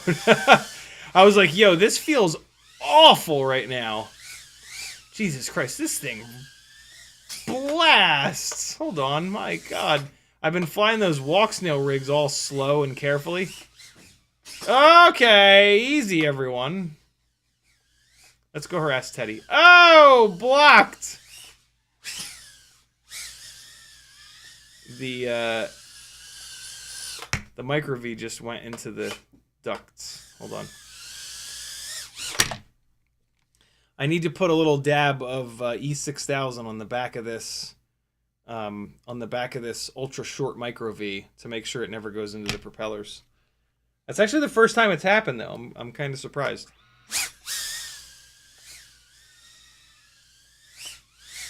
Woo!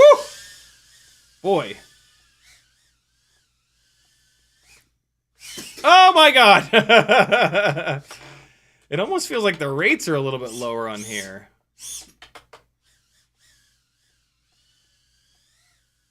I tried to go in there, but I missed it. Ah! Come on now. Oh my God, what is going on? What did I just hit? No! Alright, let me just calm down for a minute. Let me just chill. Shoe in the middle of the floor over there.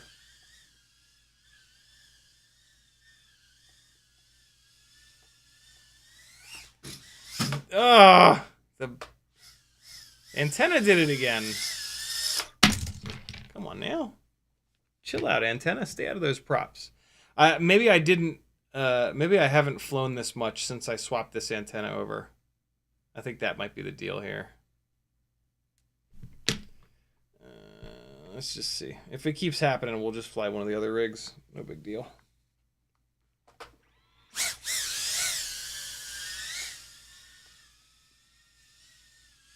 Hey, yo! Don't eat me, couch.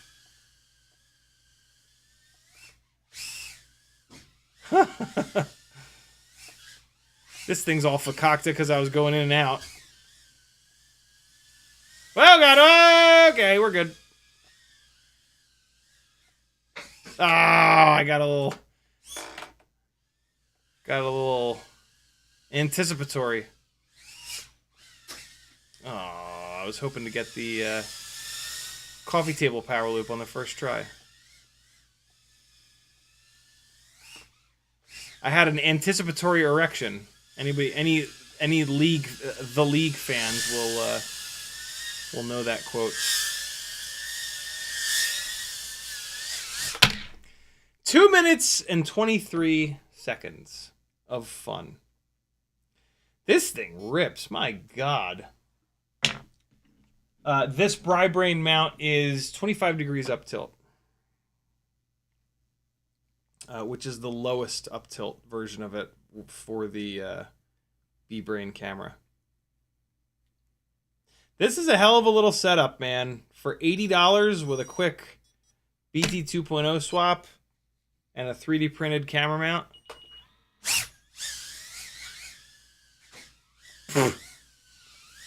Just didn't avoid it. Hey.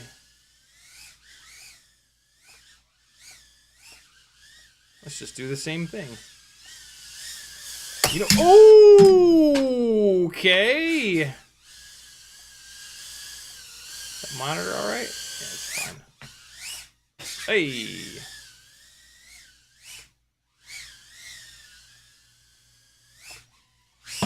Oh my god! Okay. That would have been cool. Oh!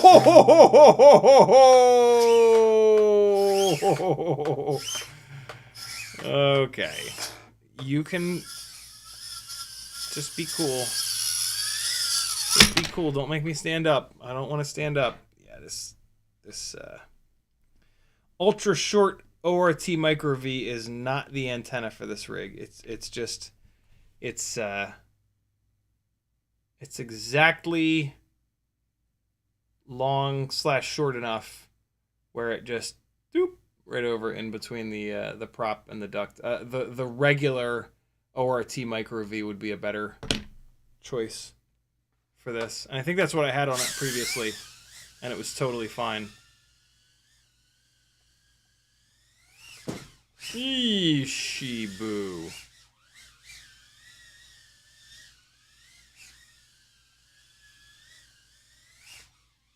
Oh, no. I dove into... What a terrible idea. There's no way it's going out of there.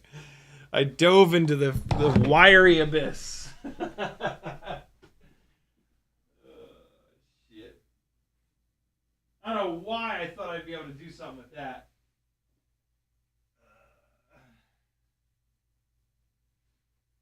Hiya! Alright, here we go. Oh, God. Hummingbird V4 costs $100 now. Still a good deal.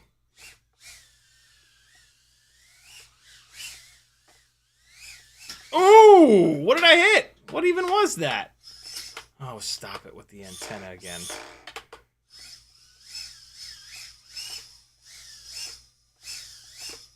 Trying to get it out of there. It won't come out. Oh, wow, it went all the way over. Yeah, I could just put a little dot of E6000 on here that would kind of fix that, but it'll take all night to cure, so we'll just keep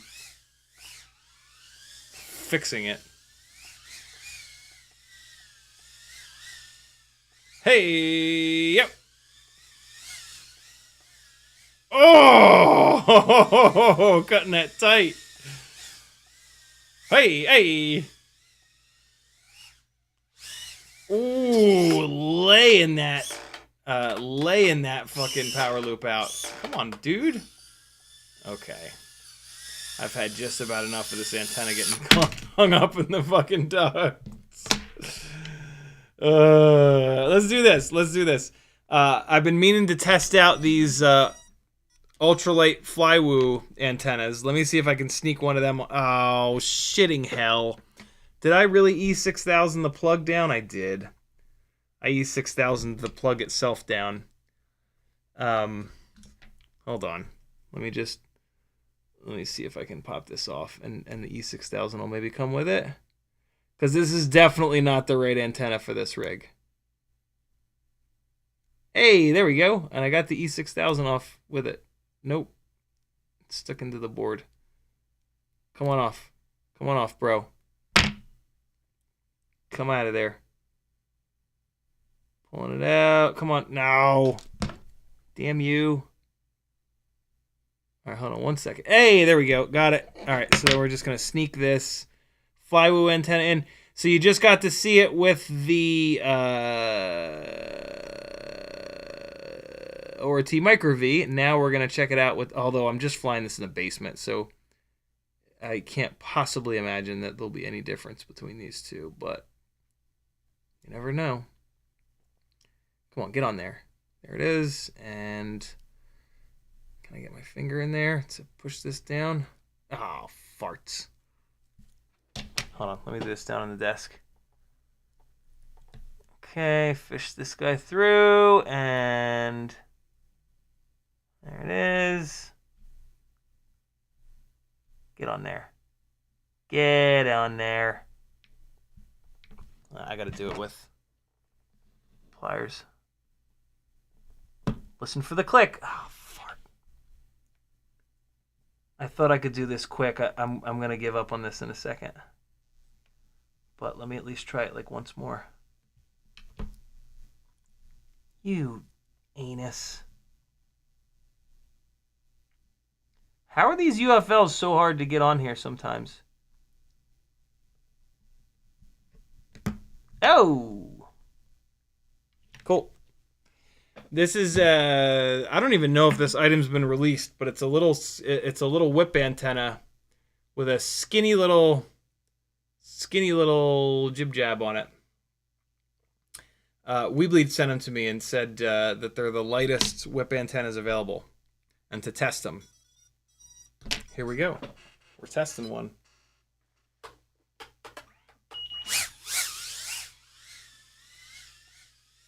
It works. Oh, suck it. No. Don't make me walk over there. Oh, shame indeed. How did it get under there? Fuck off. Oy vey. It's under the thing.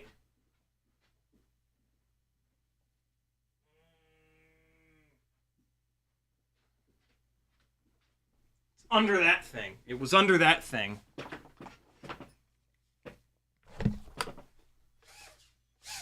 Oh my god, why? Why is it making that noise? What's that noise it's making? Oh, it's all haired up. Oh. Come on now. Come on with the hair. Come on with it. Yes, I know it's still plugged in. I wanted you guys to be able to see the hair recovery. All right, let's do one more. One more in here.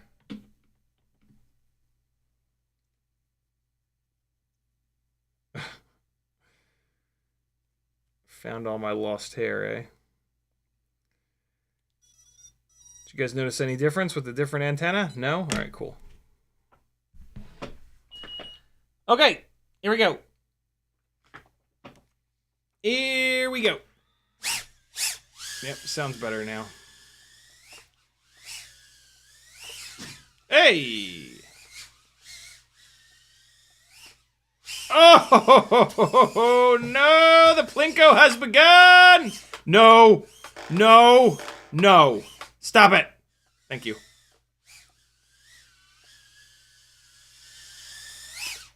Oh, come on now! Hummingbird V4! A little bit less runtime, but like, look at this thing. And we're beating it up, man. I'm crashing it hard. I have not been light on this thing.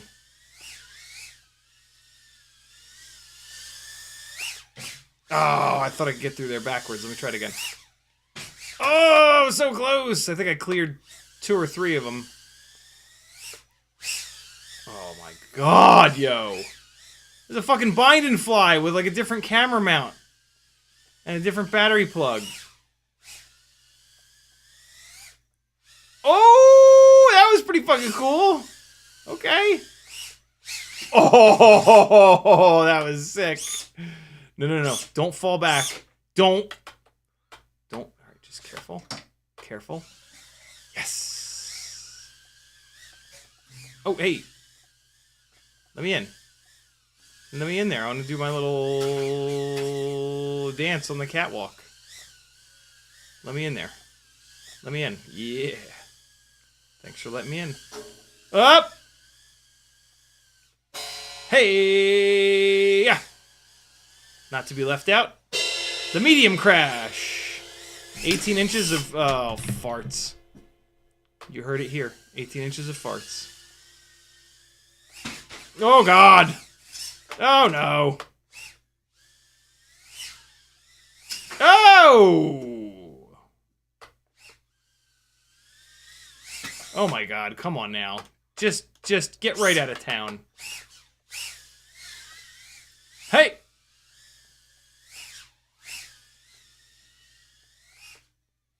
Oh my god, I don't know what just happened. I don't know if I missed that gate or if I just didn't see myself going through it. Oh. I wish I could say that I dropped down through that newbie drone on purpose, but that was absolutely just the path that this thing decided to go on. That was hot shit. Yo, god damn. What a fun little tiny whoop, man. Really good power. A little bit less runtime than some of the other ones, admittedly. But, like, what a blast, dude. Bouncing it all over the goddamn place. Like, come on. Let's go to an Air 65. We'll do an Air 65 battery. CO3 camera. Fairly stock Air 65. Same propellers. Couple of plastic screws in there, and an ORT micro V. Wow, this camera is way darker. Okay. What's up? What's up?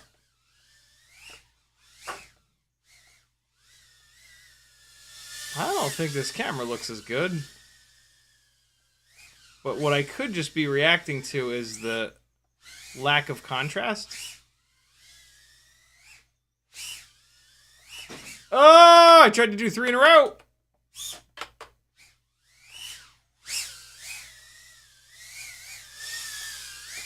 Those stops that these high KV, lightweight tiny whoops do are my fucking favorite.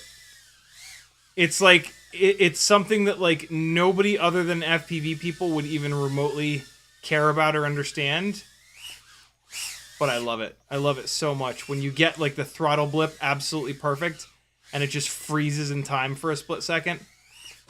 Especially with like how nuts these are, right? Like they're just blasting everywhere and all of a sudden you just like It's hard to get it. It's hard to get it just right. Oh, what's up? What's up, newbie drone gate? What you doing up there? Oh, I knew that wasn't gonna work. A little recovery though.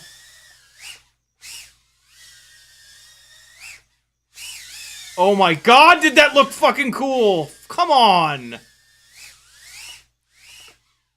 Oh, I thought I could maybe get it over there. That gate is out of position. Ah, what a run I just had there. Come on now. Woo! Yo, the newbie drone gate's getting its shit kicked out of it tonight. Ooh! Fuck off! Get you some! Why are you gonna go outside and fly a 5-inch rig? Just do this. Come on. Why? Why go through all that? Why, like, almost kill somebody? Sit in your basement like a proper fucking troll and do this. This is what you want. Be honest.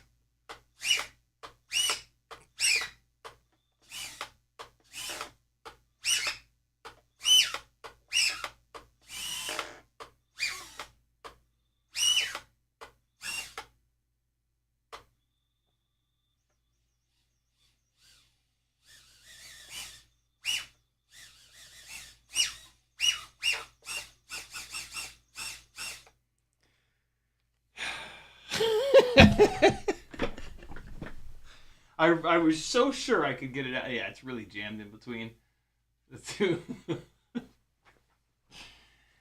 Oh boy, I haven't had runs like those in a hot minute. That was fun. There's a little drop down there. Ah, we gotta put another battery in here. Yeah, we're doing all 6 tonight. God damn it, I'm having fun. Shit, yeah. Hope you guys are having as much fun as me. You're not, but...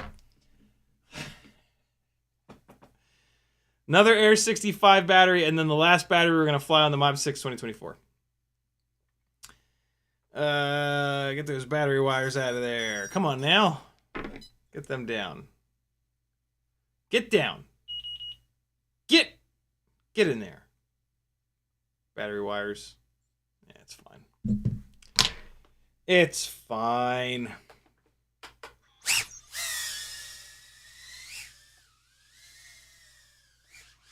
Oh my god! Oh, that was a hard crash.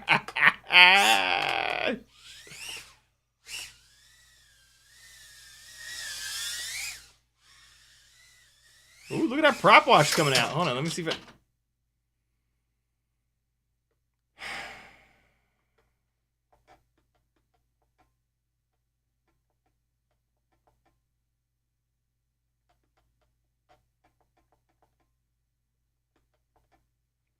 I don't have to say it, but you know I'm upset. You know how much that angers me.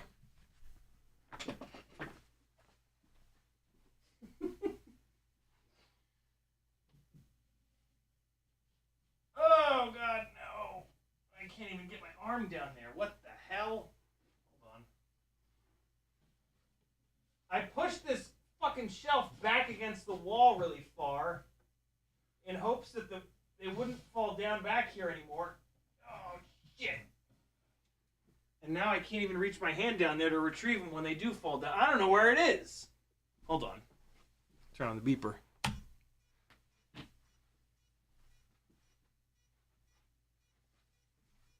I was reaching down behind the wrong one.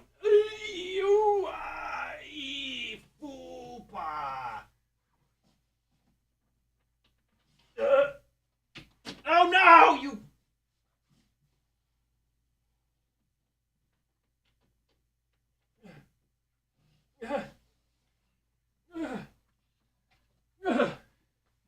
Okay. Whew. Oh no. God damn you. Ooh.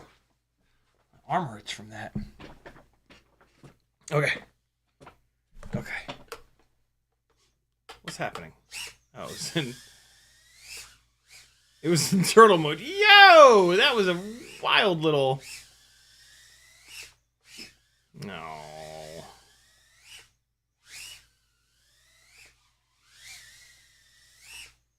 Come on!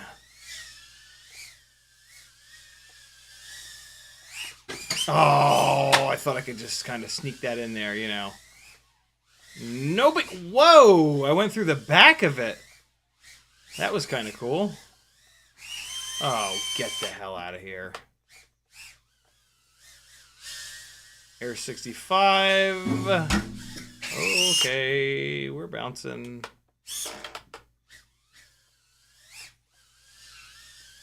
We're bouncing. Oh man, I'm having a hard time in here with this Air 65. What's happening? What's happening?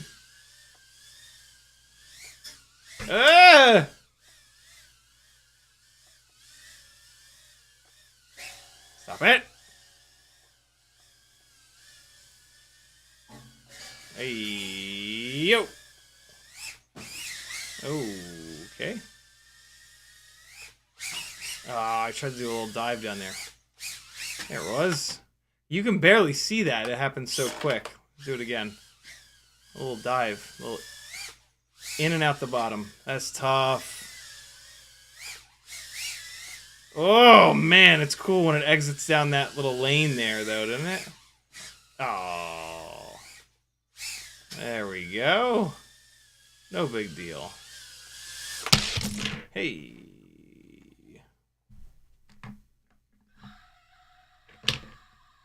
One more battery. Fly your 6, my friends. I'm assuming the chat is dead because you're all flying your 6 batteries. I'm proud of you.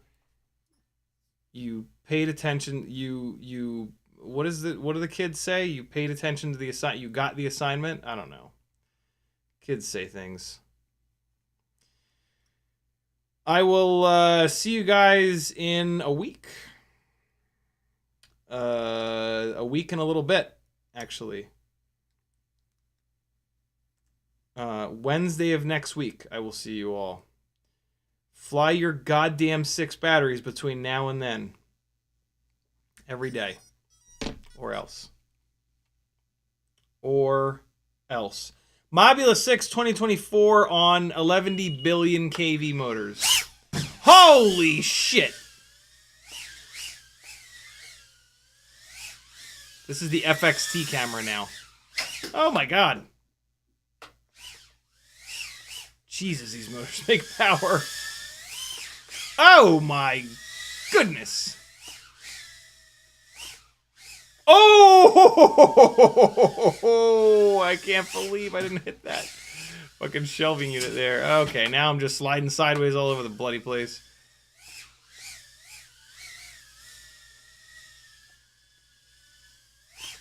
Oh.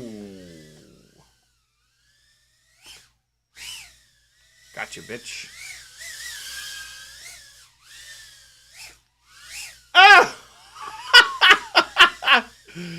The power that you get when with like a quick throttle blip from these 40,000 kV motors, oh, it's so awesome. That was like the saddest crash ever.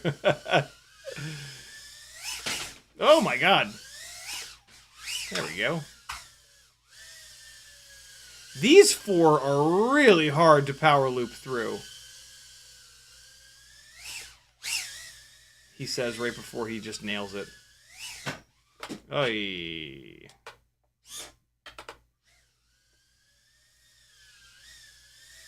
Oh my god, I hit the edge of that cymbal. That hurts my soul.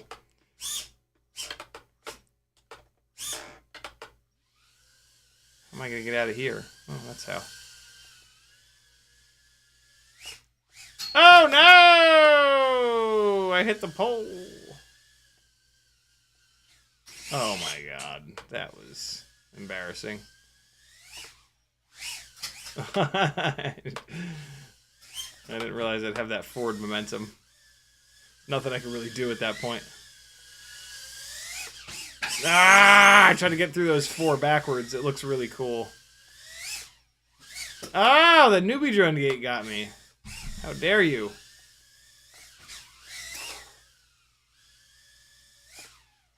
Yeah, get out of there.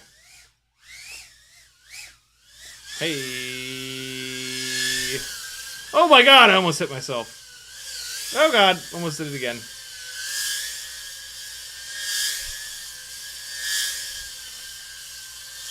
Whoa!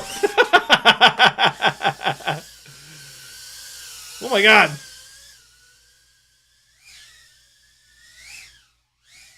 Ah, that was pretty cool. What a good little ending flip flop. Oh boy. Well, we did many things. Drenzen says, have an awesome break. Can't wait to hear some stories. Be safe, man. Thank you, brother. Craig says, have a great weekend off. Brandon's Baked Beans, double maiden. What did you double maiden? When I come back, I'm putting the goddamn 7-inch arms and 2806 or 7 motors on the Cineglide. I'm very excited. I was kind of hoping to do that today, but I ended up running all around creation instead. I think I'm only bringing 04 rigs with me to California. I think I'm gonna bring both Vi-Flies, and both 04 rigs. Nice and simple, no bullshit. Like, you know, things will be fancy looking out there, and then just 04 it up. Because I don't necessarily want to go freestyle. I'm trying to link up with Super G, which is like the most well-known RC drift track. And then, you know, I'll have a bunch of batteries and the 04 setup. We'll see. They haven't gotten back to me, but thanks for hanging, friends. I'll see you, next Wednesday of next week. Watch all the Mads Tech and talk all kinds of shit. Make sure that he knows that that you know you're the gangly gang and you're the boss. Have fun, friends. I'll still be on Instagram and whatnot, so you can still message me. But yeah, I won't stream again until Wednesday of next week. I'll see you then. Love you. Bye. I'm not ready.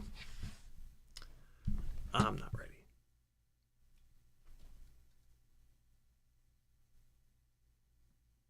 Something's in the blinds. There's a bug in the blinds.